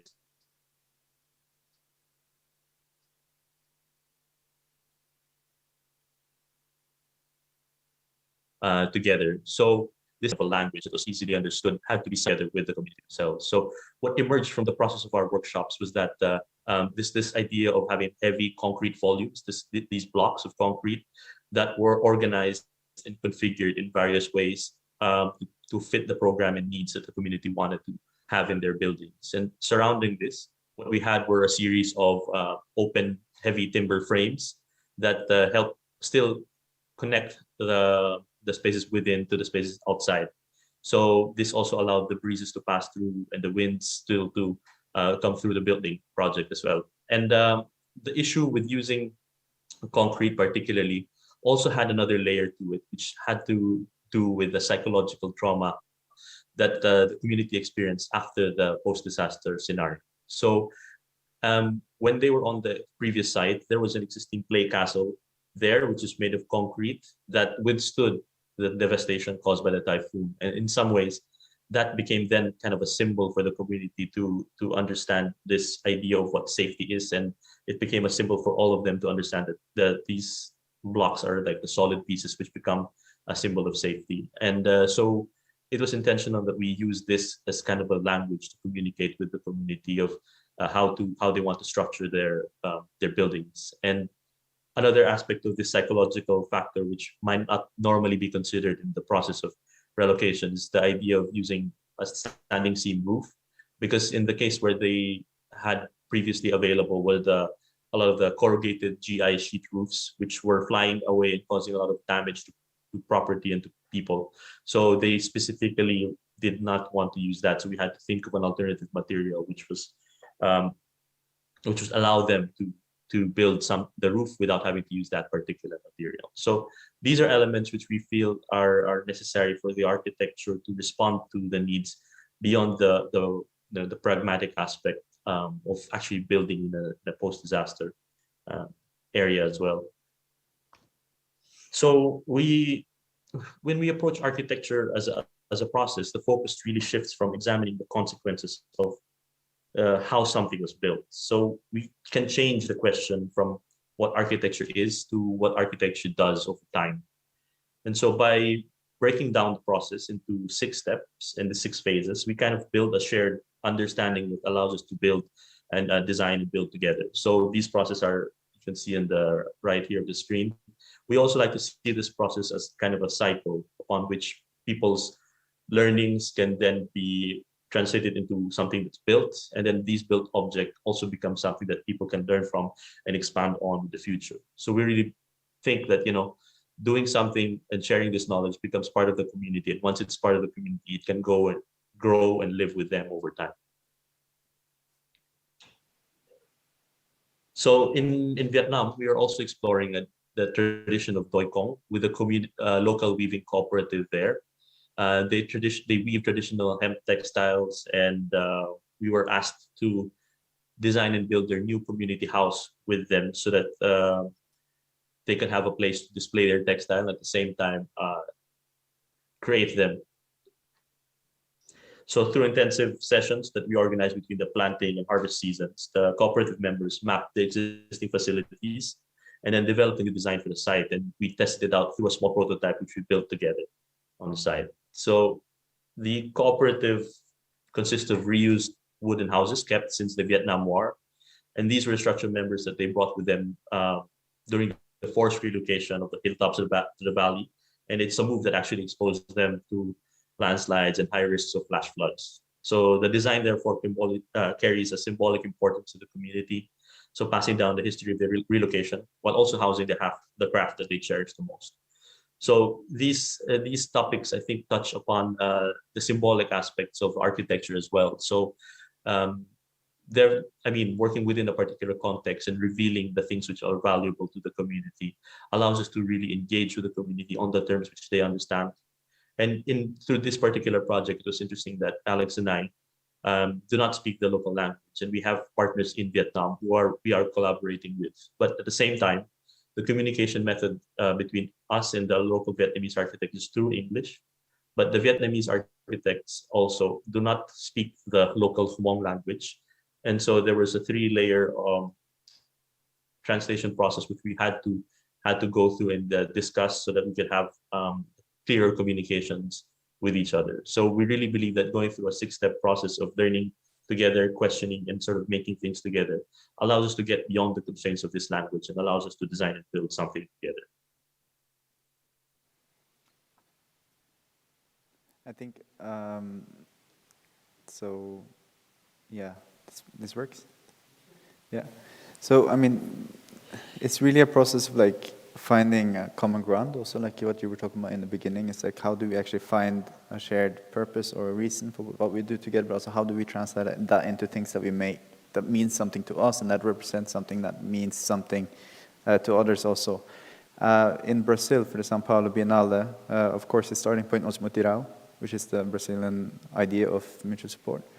But we also had members which had practiced Minga or Minka as well. So there's this idea of coming together through these traditions and talking about first, how do we work together before we actually do things.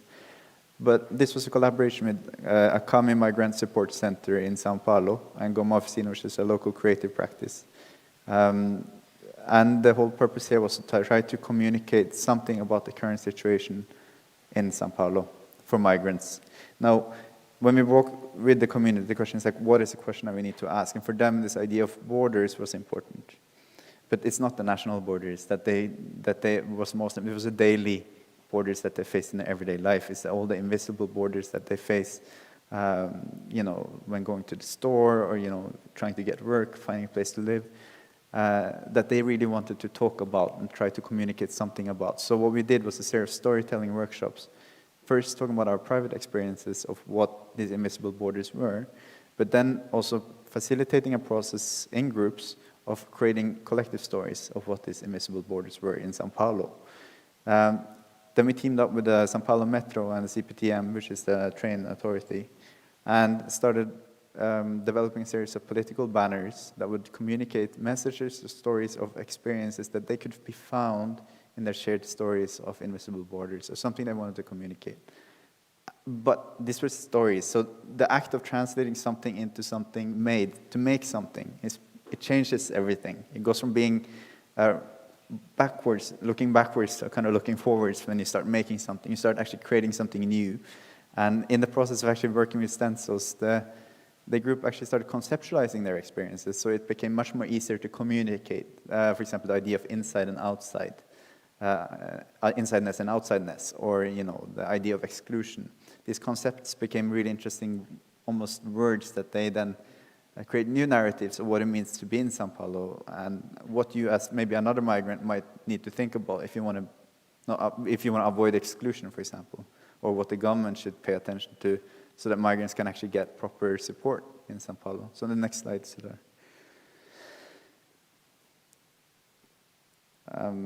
So these banners became a series of political banners in 6 stations of the Sao Paulo metro.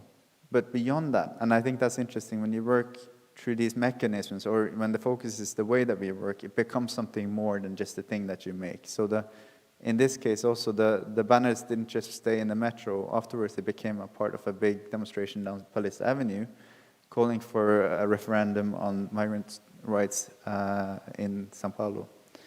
I mean, there's some really beautiful banners. One is for C Station, which is "We are here, listen to us." It's a statement with some beautiful symbols that developed. And, so I think these banners become a new language, or this abstraction becomes a new language from which we can actually start creating something new.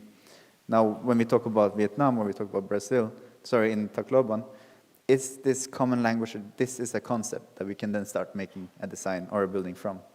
So I think it's a way of working where we can find something common. Next one, Sudar. So in Oslo, we're also doing a project now in my community there, where my family is from. It's in Sletteløkka på Veitvet. And we are doing a process of dugnad, which is a Norwegian tradition.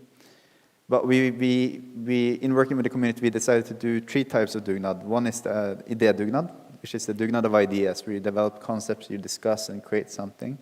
The other one was the design dugnad, which is kind of not so much practiced, but it's this idea that we would translate these ideas into design. And the last one is the idea of construction dugnads, where you actually make this thing together. But a big part of the dugnad is also food and celebration, which most of these traditions are. They're social gatherings. They are about building community as much as about building a building. So what you see here is some samples from the idédugnad, where we talk about what programs we're going to put in this building that we're creating. It's a community house, a grendehus. It's a reuse, renovation of an existing old kindergarten. And you have the construction dugnads and some of the amazing food that you end up when you bring the community together, the kind of food you can eat. It's fantastic. You can go to the next one, Sudar. The team that we're working with for each project is also about building a team around the project. And in Oslo, we have Mathias Josefsson, part of it, and Maria Ortun, which you see here. And a big part of the process is also to create the place before it becomes a place. So we have festivals, we have gatherings, and this is the kind of building that we're renovating, and it's going to open in a month's time. But where we kind of test out puncturing things, so we're adding a door here, and so we're kind of modeling it together, which I think is quite interesting. But also in the process of actually working through doing that, it's really nice. Is, for example, that members of the community then take responsibility in mobilizing others. So, for example, Trond, which is 70 years old, running up each staircase in each of the blocks around the area, telling people that we're going to have dugnad on Sunday, so you have to come. So there's this kind of self-mobilization which happens if you work through these traditions, and understanding also that you show up at your own capacity and you do what you can when you participate. So people come up, maybe they haven't painted before, but they join in and do the painting.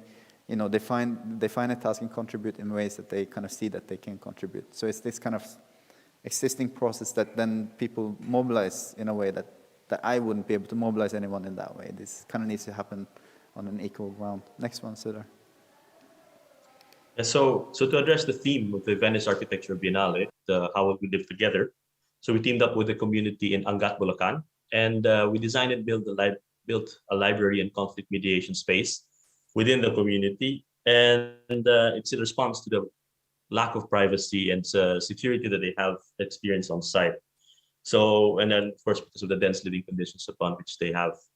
So this building is exhibited now in the Biennale, and it will go back to the community after the exhibition.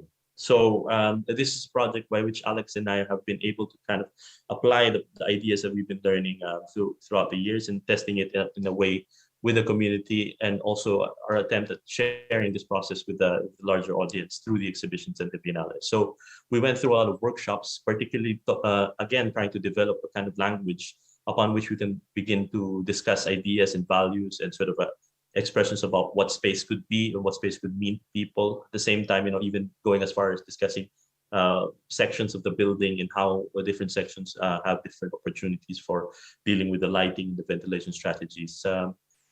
At the same time, we were also able to build it within the resources that we had available on site and with the community as well. So all the workers here are from the village or the village beside us, and so we also are able to just get the materials from local suppliers, and everything again was done with even the materials for the roof and the doors and windows were all fabricated within the site, so or nearby. So through these traditions, we really want to aim to rediscover how mutual support can inform the way we live and build together.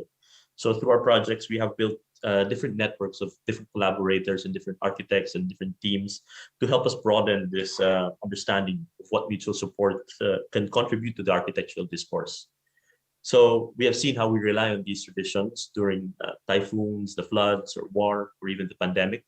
And we have experienced how these traditions can allow for multiple voices and values to shape the architecture that we create. So we do want to continue this journey and expand what mutual support can mean to different communities all around the world. And so with this exhibition particularly, there is a small exhibition within the exhibition where we aim to gather stories about mutual support so that we can, and then we're also exhibiting these stories within the pavilion so that the library actually becomes a living archive of mutual support, and it's a way to gather more stories from all around the world as well. So this is the bit. Yeah, this is the building as it exists in the pavilion at the moment. Yeah, Alex. What's important with this building in the Biennale is that it starts out as a discussion about what biennial is, and how biennial can be a way for us to make architecture, and what steps and processes and ways that this enables us to create something that means something to us. Like Sudha was saying, so going through that process with them was really important, but also then to question, because this community we worked with in Angat, they have built their own houses through biennial, and they have practiced this, and this is how they do it. But also to be critical about the way that these traditions work, so that we can actually use them in a way that's not just that's how it's done. How do we use this tradition to create something that matters for us? And the building then was, obviously, a manifestation of that process, becoming something that we didn't even know that when we started it, right? So it wasn't something it became. Yeah, you can describe the program. I think it's important also. Yeah, totally. I mean, when we submitted the proposal to our commissioner about what this building should be, we had no idea of what the end result would become. But I think we laid out the process of how we thought about building together through this 6-step process of learning, questioning, and making, then getting into a concept before we can design and build something together. That for sure was the plan, and the result then was the project. So it was a blind result, and the commissioners were actually quite open-minded to trust that the process will come out with a good result. So I mean, the program also serves multiple functions for the people, and I think the idea is that they will be able to use it and modify it, and it exists with them, and it will be part of the community over time as when it goes back. It's a library and a conflict resolution center, a conflict mediation. I mean, so basically this is all addressing the very specific situation in that village. So it's kind of this negotiation that we enter when we do this process, like where is it located, how far away in terms of safety, how close to the village in terms of not being heard if you have a conflict. And like there's this all these kind of discussions that then eventually is given shape. And I think that the six-step process Sudha was introducing earlier is important because it also gives it a bit of a pedagogical process to this idea of gathering and meeting together and working together, so that there's a momentum and there's a discussion that leads somewhere. And but we don't know, none of us really know, not even the community knows what we're going to create, or and very often when we work with communities, they don't know at the outset. It's very few people, I think, are already or have already expressed their situation in words to someone. So the process of also expressing that situation and then critically questioning it leads to the result of the program and then eventually the building. So this is something that we're kind of exploring in these different, maybe I should. I think that's it for us now. Yeah, thanks. Yes.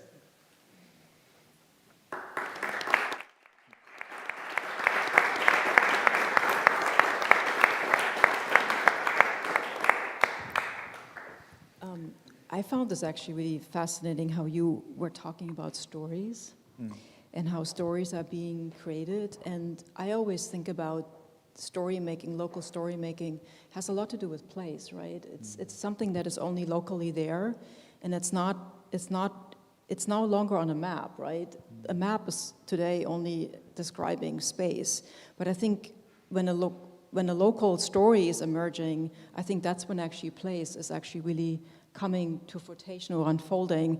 And I think this is something that, and I think throughout all of what all of you spoke about, the notion of place is something that we all have forgotten and we need to go back and look into. And all of you talked about it. All of you spoke about place and how place is actually unfolding through your work and what you do. And I found it also interesting that in this notion of placemaking, conflict is actually part of the game too, because conflict is creating change, right? If we all agree on everything, if everything is fine, then there will be no change. So you're sneaking in some things in between quietly, and you're creating conflict. And I wonder actually, and this is a question that I'm having for Javier and Danielle actually in that regard, when this notion of conflict is coming up and you're bringing something to a municipality, and how would a municipality actually acknowledge these stories that are happening locally, like in the neighborhood that you described? How would that actually become actually knowledge that is not necessarily only being brought to by the architect or by the urban planner, but actually by the community? Well, I pick up on the notion of conflict, and I think you said something which I actually don't like saying I totally agree in these kind of panels, because everybody starts agreeing, and they're like, well, where's the conflict? But indeed, I think that it's necessary to create certain kinds of conflicts to a certain extent in order to start, let's say, shaking things up. This is what these people did in London, and I think that what is very interesting about that particular case is that indeed it doesn't only impact 6 hectares of London, but it did let a lot of other communities around the United Kingdom, let's stick to that particular context, learn and understand how to arm themselves in order to, let's say, fight the new Thatcher administration, who just started ruling the country in 1984. So they were, let's say, they were miraculously saved by Ken Livingstone on the night before the Thatcher administration didn't allow any more sales of land that way. But they actually empowered a lot of other communities, and this is how knowledge is actually transmitted, from a place with its context to another place.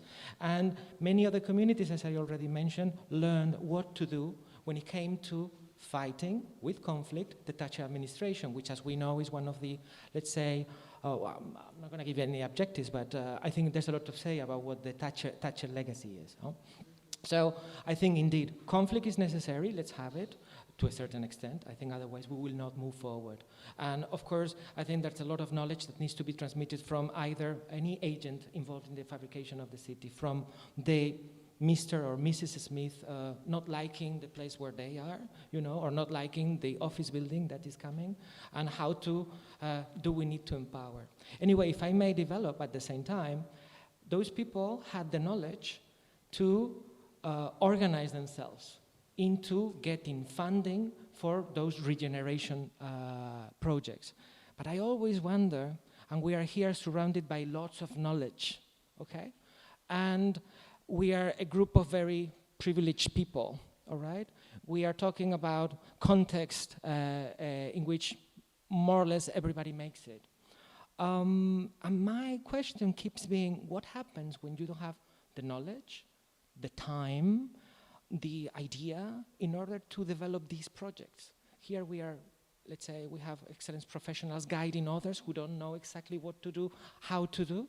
But then what's the role of those ruling around us, you know, those who rule us, that let us or tell us, just develop your little projects, because that's not even the 1% of what is at stake. Let us just do everything else, okay? So take your 1% and we will just organize the rest of the 99. And this is where I start having a conflict in a personal one, an intimate one, but maybe we can develop later, sorry. In that sense, I think Switzerland is very different, and it has to do with the notion of place. It's very consensus-based. So every the whole system, the political system, the social structure is very much based on consensus. So before you start the conflict, you basically reassure each other that you're on the same page and that you actually already almost made a decision.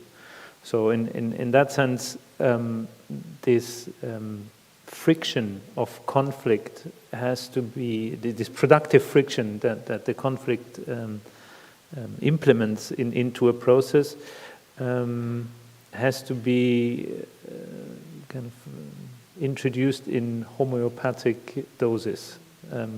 Because if you overdo it, the reaction is very strong, not direct, but very strong. So, and the strategy we like to use is not talking about people, but always directing everybody on the project, a bit like you do. Not as structured, because the setting is already given. We don't have to introduce a setting. But if everybody is looking at the project, then the objectives are really fact-based. And taking a key and opening a door is not a big effort.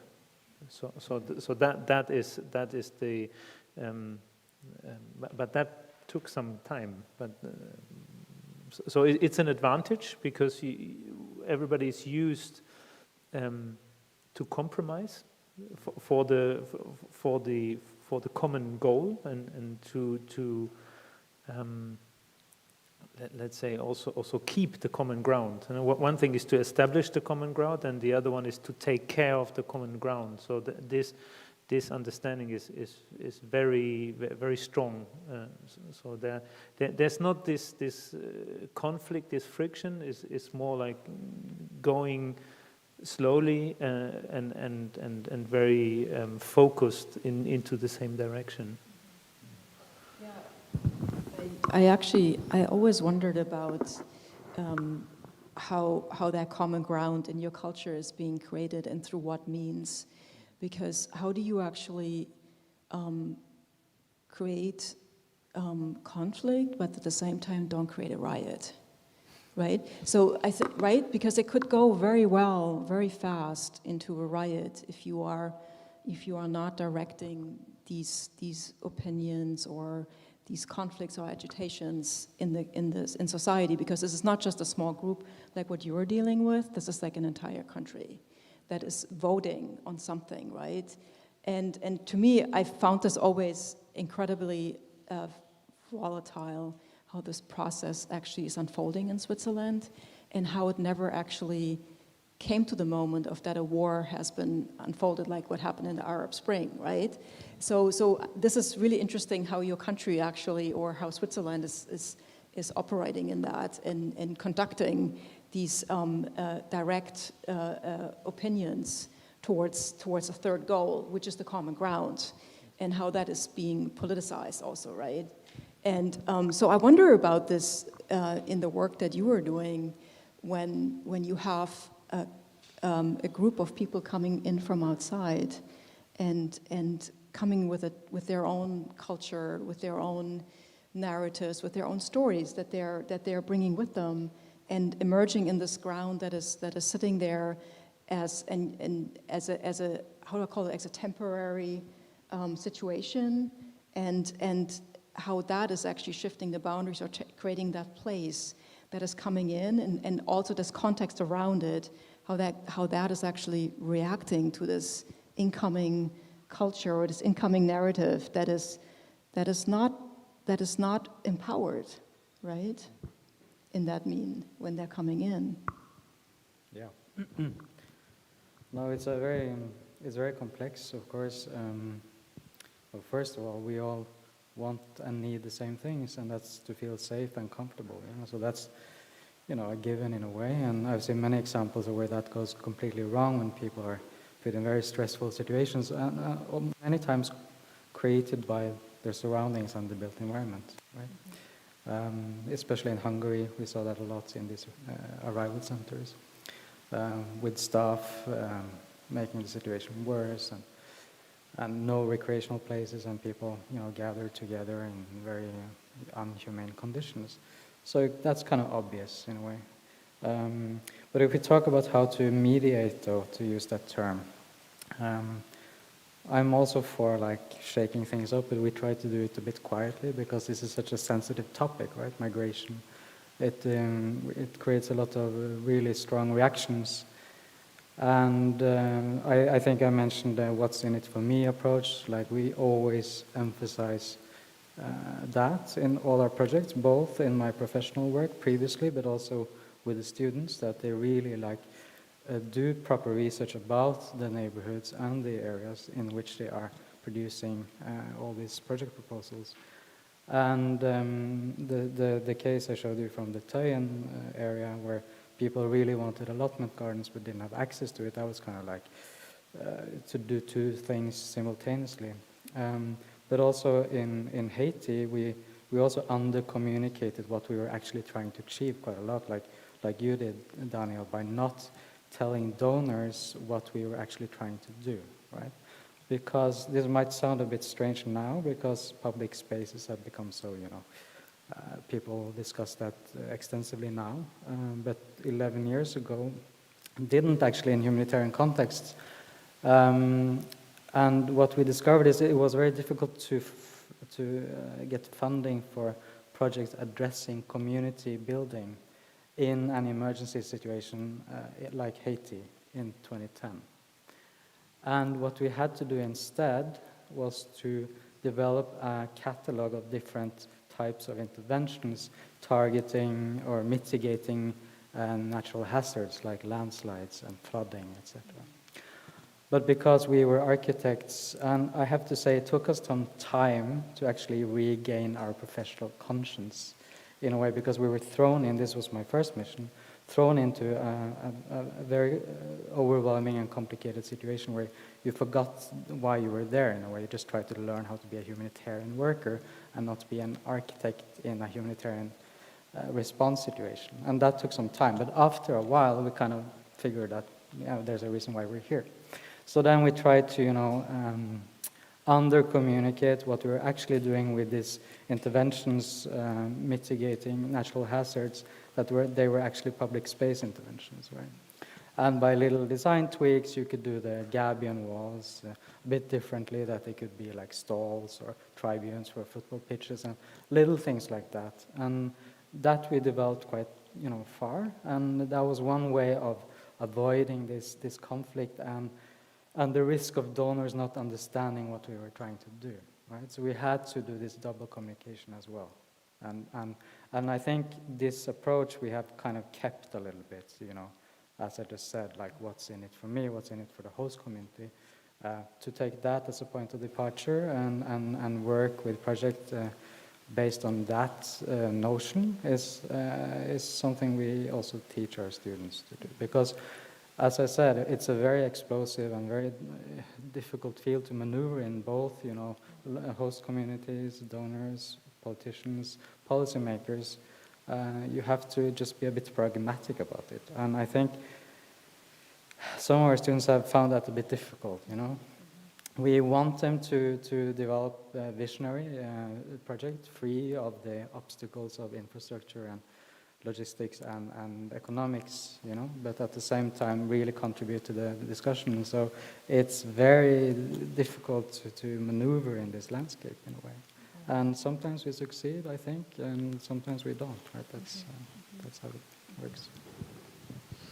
I really, you just said it, like sometimes we succeed, sometimes we don't. And I really appreciate that you actually admit to this, that it's not always the success stories where we can learn from.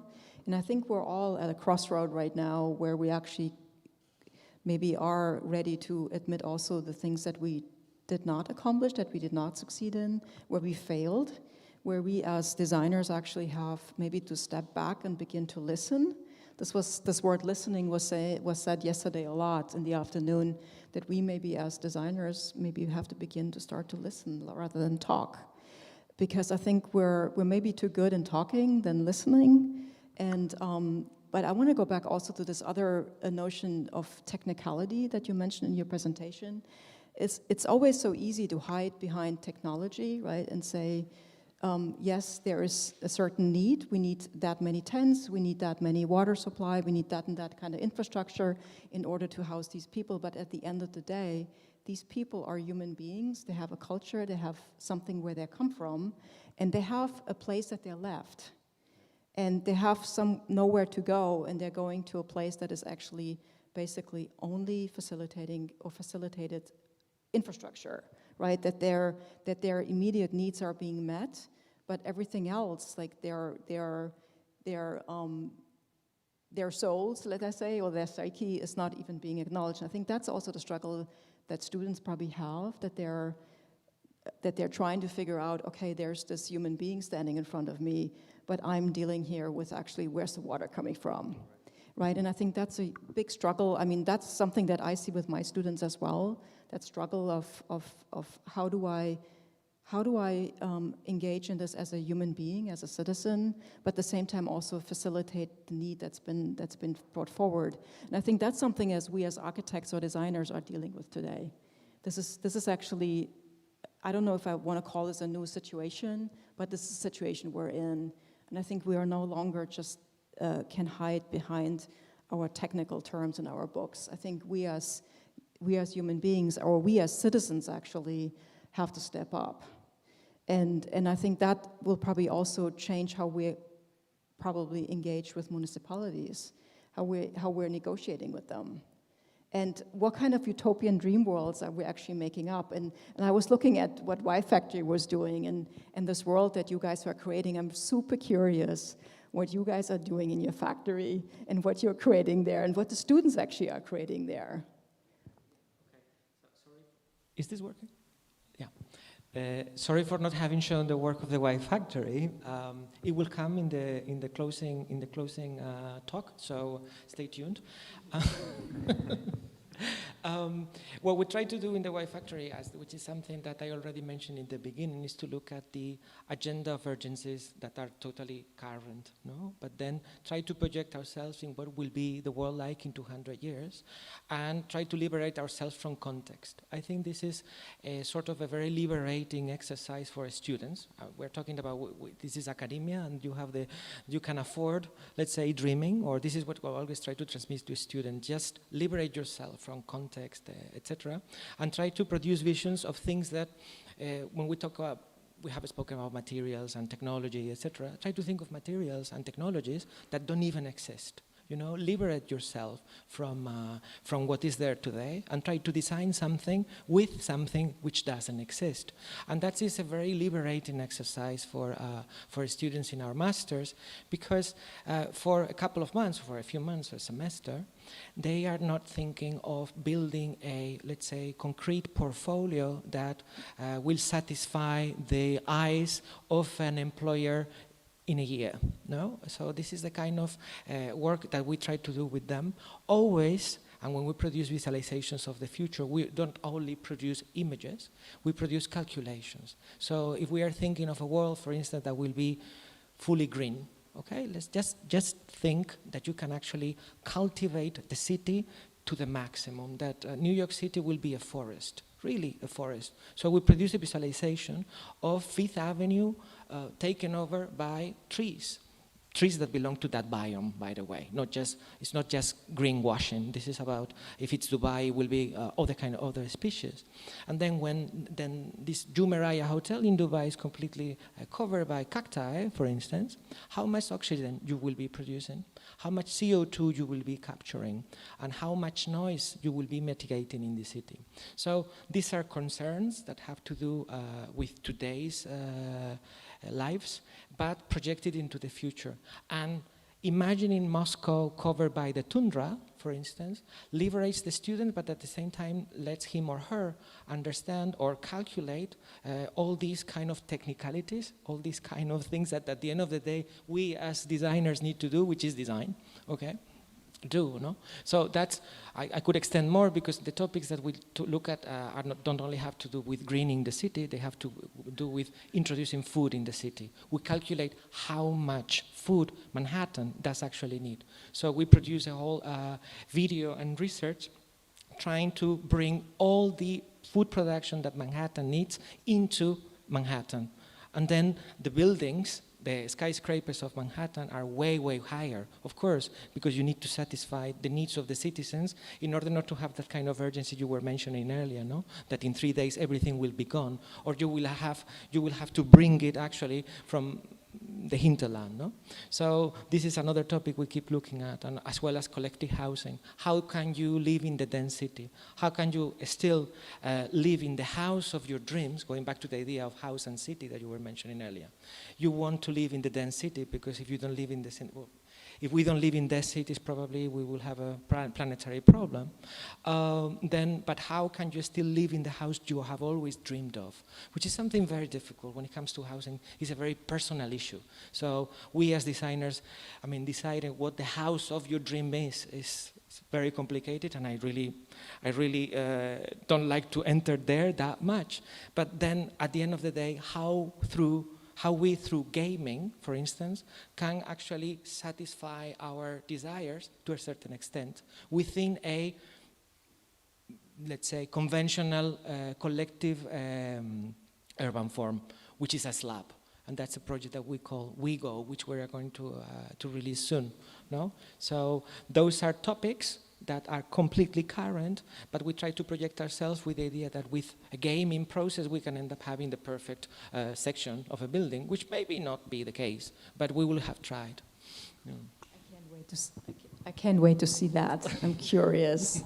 I was wondering if maybe there are questions from the audience. Anybody has questions from the audience? Channel. I don't know if anyone from the audience wants to say anything before. No. Okay, so first question is, after this year and a half of pandemic, do you feel and do you have any more constraint while thinking and designing architecture for the people?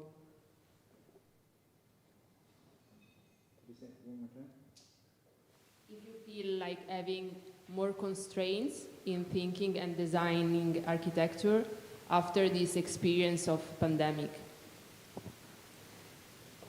Well, I think the greatest challenge is the idea that we can't meet face to face, or that's been difficult for us because it's such a big part of the way that you work through mutual support is that it's actually a physical thing. You meet face to face, and that's where you discuss and make decisions. But at the same time, there's all these potentials of other ways of working together. And like Rafał, you're here, Polish Pavilion and the national curators, we managed to organize ourselves through digital platforms. So there's ways that we can work together in other ways to kind of create collaborations and new outcomes, I think. That as a result of the COVID pandemic, we have the digital platforms. We have other ways of actually meeting also. So that's another aspect to it.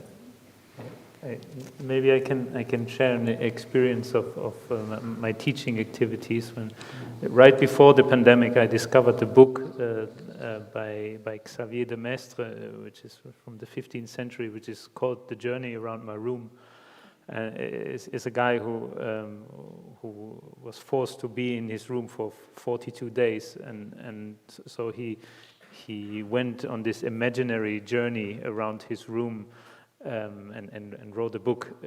It's not particularly great literature, but it was very interesting. So I thought it would be nice not to start with big ideas, but to start with your own room. And then I implemented this semester right when the pandemic struck. So that was kind of a perfect match in a way. And it was very interesting because we developed each student sitting in his and her room. We had a close look at every object and what it can do and what kind of spatial qualities it bears and what makes a place in this kind of, there was between 15 and 40 square meters each room. That was also quite interesting to see. So I think it's not less. It's just different. There's a different appreciation of also small things and things we took for granted. And now, personally, I'm very happy to be actually able to sit here physically and to discuss that is something we all knew we would miss, but actually the moment you get it back is kind of really a very, very good experience. If I may add on to that, I'm really not so good at pandemic guessing or post-pandemic guessing, but if I would have learned something, or at least I have learned something, and it has to do with the name of this panel, is the belief in the public. Is that I think we need to believe in the public sector more than ever. Imagine ourselves being, let's say, managed by private health during the pandemic. No, I think that the role of our certain governments has proved extremely important. Not to talk about the importance of Europe. I believe in it. I would invite Switzerland to join and Norway to maybe come back. So yes, there's an invitation. There's many ways to construct Europe, of course. It's very arguable, but I think that the pandemic has proven that there's a certain role for the European Union to be there. And then finally, they believe on science. No, this is something that you take for granted, and then all of a sudden you are confronted with demonstrations. People fighting against something they don't even know about, which is whether the vaccine is good or not. Who am I to say anything like that? But anyway, those are things. And going back to the public, I think we need to believe again a lot more in the public sector. No? Thank you. One question for Javier. Which role should play the public administration in the gentrification issue? Which role plays any public administration, you mean? Yes, also related to the project you shared before in London. What happened in that project is that the GLC, the Greater London Council, or these politicians actually supported, let's say, the role of the citizens, the plan that was made by the citizens. But of course, I think if we go, let's say, to other places, to other scales, etc., of course the role of the public sector is extremely important in order to limit gentrification or not. We have different kind of administrations, different kind of cities. As I come from a country in which there's two poles, Madrid and Barcelona, not only because of soccer or football, but because of many other things. One is in the hands of a certain political party, the other one is in a different kind, belongs or comes from a different ideology.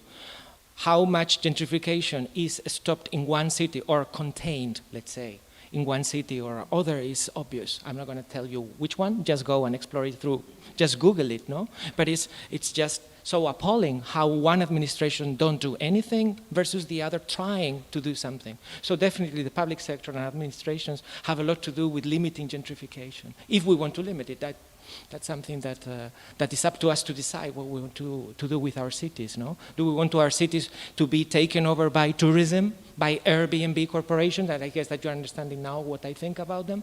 So what do we want of Venice? What do we want of Barcelona? What would we want Amsterdam to become? So it's up to us citizens to say, maybe, no, we don't want that. We want to be able to afford the place or the cities where we live in. Why do I have to move to Rotterdam if I've always wanted to live in Amsterdam? I have to leave Amsterdam because I cannot afford it. So what do we do about it? This is something up to us and the public sector to work together. Thank you. Next question is for Avard and Alex Sudar. Considering the nature of your practice with a lot of international traveling involved and interaction with people, how did you cope with the COVID-related situation? Do you want to start?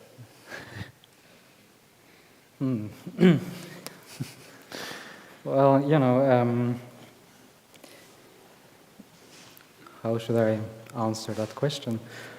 I had to stay in one place for a long period of time, which I'm not used to be honest. But I think that goes for all of us in a way. So I don't really feel extra qualified to answer that question. But of course, we discovered that we can do lots of things remotely. And in the situation I'm in now, I'm more into teaching in academia. So for me personally, it worked out fine, you know. But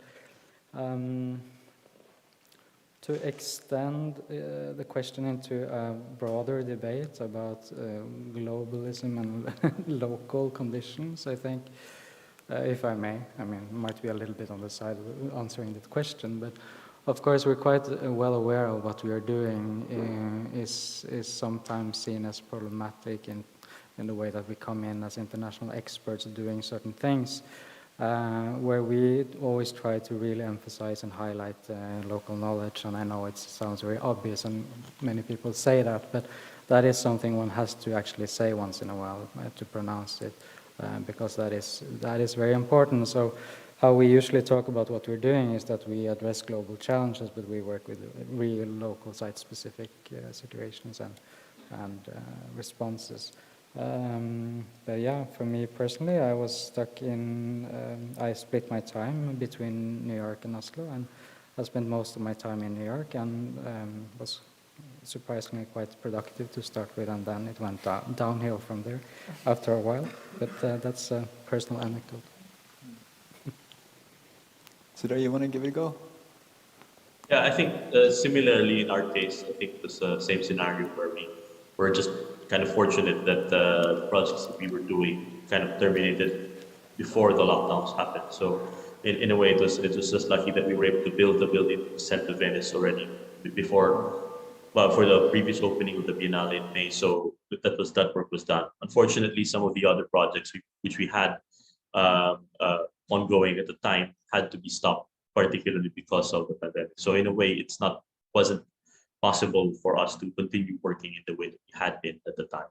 So primarily due to flights, but also due to lockdown conditions where people were not allowed to meet physically, as Alex was mentioning. And since the work that we do requires a lot of processing time and meeting and physical activity, then that was definitely something which we were not able to get over quite well. Yeah.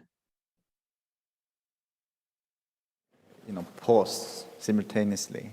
But like for me and Sudar, we had a lot of time also then with the extension to work on the Venice Biennale. You know, so we actually did get to, actually I think what was good for us, Sudar, was that we went here and spent some time also together in Venice to assemble the structure, and that gave us some time to actually do some work also together. But also another really fantastic thing that happened for us was the collaboration with the Curators Collective.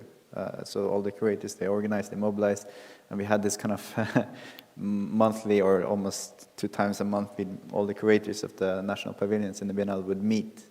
We talk about our situations, our challenges, our issues, and our conflicts and difficulties and logistics, and it was also like a way to deal with the kind of being involved in this Biennale structure, but also to help each other with the knowledge that we got from different directions. And it's interesting to see how different and how difficult it has been for different nations and how unequal this pandemic is hitting.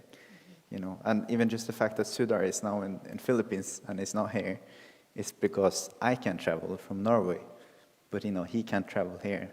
And we saw this also in terms of the vaccinations and access to the, you know, to certain things. Like if you have taken the same vaccine but abroad in Philippines, for example, contra having taken it in Norway, you know, I would have an access, but he'll have problem going in because it's a different system, and so the inequalities become so incredibly clear. So you know, there's a lot to be said about this, I think. But this is maybe a distraction. Yeah. Another question addressed to Alex and Sudan, but also open to the rest of the panelists. How do you usually feel in communicating architecture values and knowledge to the communities? Do you sometimes feel like imposing the point of view of an architect and a professional? I mean, I think we're learning so much from the processes that we engage with. But so you want to? Yeah, I think, you know, when we approach a project, I think we really come from a starting point of empathy first, and the idea that we don't know everything as the architects, and at the same time, what we're trying to do is trying to create like a platform for the mutual exchange of knowledge, because I think you know, power exists in multiple forms, and obviously privilege is a form of power that we are, and our expertise is a kind of power as well. But at the same time, the community has knowledge and has a kind of power there that we don't have. So we believe that it is about like an equal and mutual exchange of this knowledge upon which we can really begin to build upon and design and build together. But I think in particular cases, we withhold our architectural judgment and allow the community to develop and explore these ideas on their own. And so that at the end of the day, it's not our ideas that are the ones which are applied. Actually, it's the shared ideas that the community has had through the deliberation process, which then becomes something that we can apply together. Yeah. You know, this would be perfect. This is going to be the perfect location for the Venice Biennale, for example. This building has a location which is a bit to the upper right corner there. We wanted to put it there by the basketball court. We thought that would be great because that's going to activate and going to have people moving around. But it wouldn't fit at all with the program that they were developing. And there was so there's a process, and they actually put it. And at the time, we didn't understand it, but we now see that this obviously makes much more sense. But at the same time, you also, in this process, you discover new things. So like the concept of Maliwalas, right? So yeah. Like that then becomes, this was for the building in the Biennale now. It's every element of that building is designed through the concept of Maliwalas, which I didn't know before, but Sudar, of course, knew a little bit about it. It's this idea of, you should explain it, Sudar. Yeah, sure, yeah. Describe it. No, I mean, the idea of Maliwalas kept coming up in the discussions that we're having with the community. And I think when we were discussing this idea of Maliwalas, we really wanted to understand what it meant to them. So effectively, this idea of Maliwalas is that it's a way to describe a space which is bright, which is open, it's well ventilated, and which is clean, neat, and peaceful. So all of these terms are captured within one word, and this is the word which helped us talk about architecture and what values and what kind of experience of space they would like to have.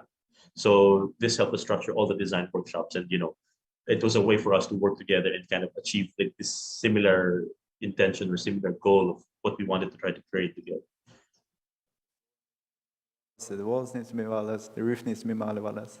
So that it constantly becomes, and the word, because it came out of the process of mapping the existing structures in the village, and what is, they constantly use the concept of Maliwalas as a good example of what they want. So then, then that becomes naturally what we need to then develop in the spatial and the physical.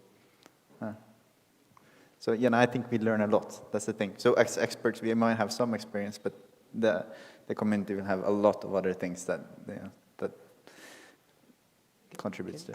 Can I just make a strong appel to talk about architecture, because that's all we can do.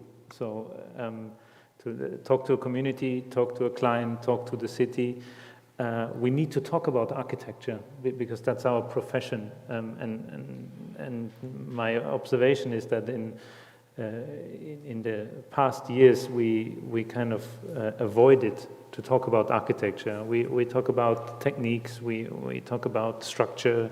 Also, we tend, and I think now it's the time that we tend very much to talk about social issues. But in the end, we're architects. So all we really know is architecture. And if we kind of enter into this realm of multidisciplinary work, the multidisciplinary also includes the discipline. So to really have a fruitful discussion and to produce really knowledge and in the end a house or a building, every discipline needs to be profoundly represented, and I think that's if that is maybe an answer to the question, it is difficult, but that's all we can do and we should do. Peter, can I add to that? Because I fully agree with that. Sorry, Javier. I know it's boring to say that. Because no, but it is quite important, especially when discussing these kind of topics. Because of course this potentially uneven relationship between a client and an architect exists everywhere, right?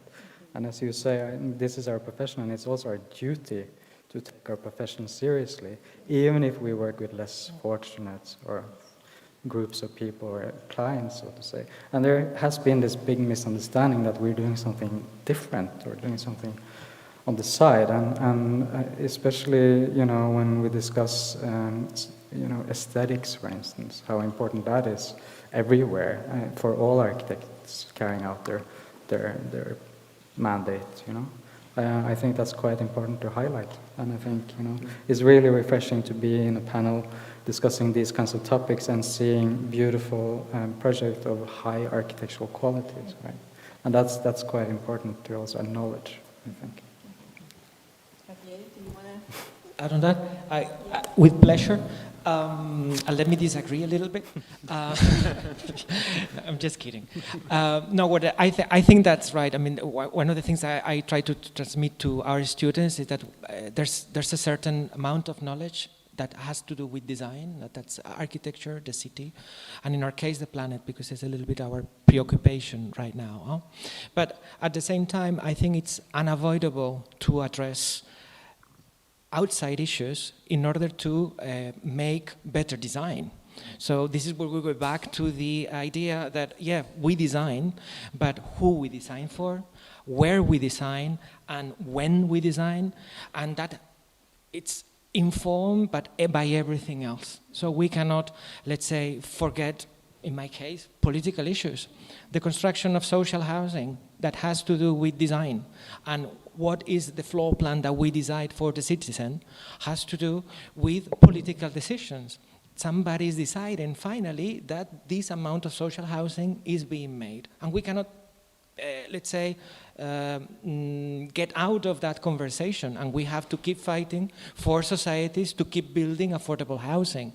And in that sense, I think what I try to transmit my students is that when they are thinking of designing housing, they need to think that everything they do when it comes to the fabrication of the city is a political act.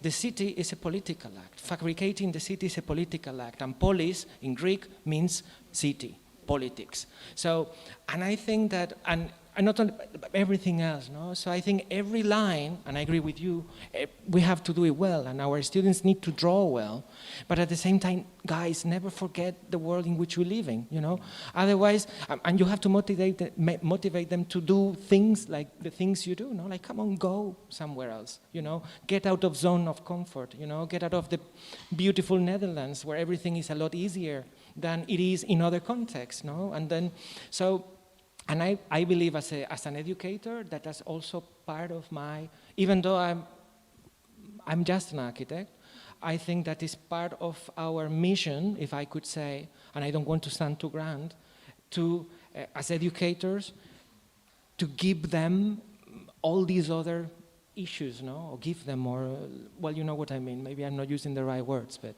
Yeah. Thank you. So it's been an honor to be with you today, and thank you so much for sharing your knowledge with us. And so I would like to give the microphone to Hadi. And you have a microphone? You have one? Okay. Thank you, Petra. Am I in the right position? Yes. Thank you, Petra. Thank you, everyone, for your lovely presentations. Well, I'd like to, listening to the session, this made me really wonder whether we should change the title of the panel from architecture for the people to architecture by the people. You know, play with articles. So this is something to really consider for the next time. Petra, thank you for highlighting the differences and distinguishing the difference between the notion of space and place. And this was also, you know, underscored in the presentation by Daniel, by quoting you, Daniel, you know, the examples of Basel, the acupuncture of buildings that really serve this city, versus what, Javier, you mentioned in the London example, you know, where people took over and they became the Robin Hoods of their neighborhoods in the very notorious area of the Thatcher in the 1980s. Also, what caught my attention is something said by Harvard, like in the sensitive issue of migration and, you know, in disasters, when you know, very crisis happens, the response is more the technical one rather than the human one. So this is also something very interesting. And that for that comes, you know, the value and the importance of working with communities, as you, Alex and Sudar, both do in the Philippines and Vietnam or even in Oslo. So for that, the buildings are symbols of collaborations between the people. With that, we end our session of architecture for the people this time. And we will proceed with the final keynote speech with Javier Arpa Fernandez. For that, I ask you all, thank you very much for being here. Thank you. Thank you so much.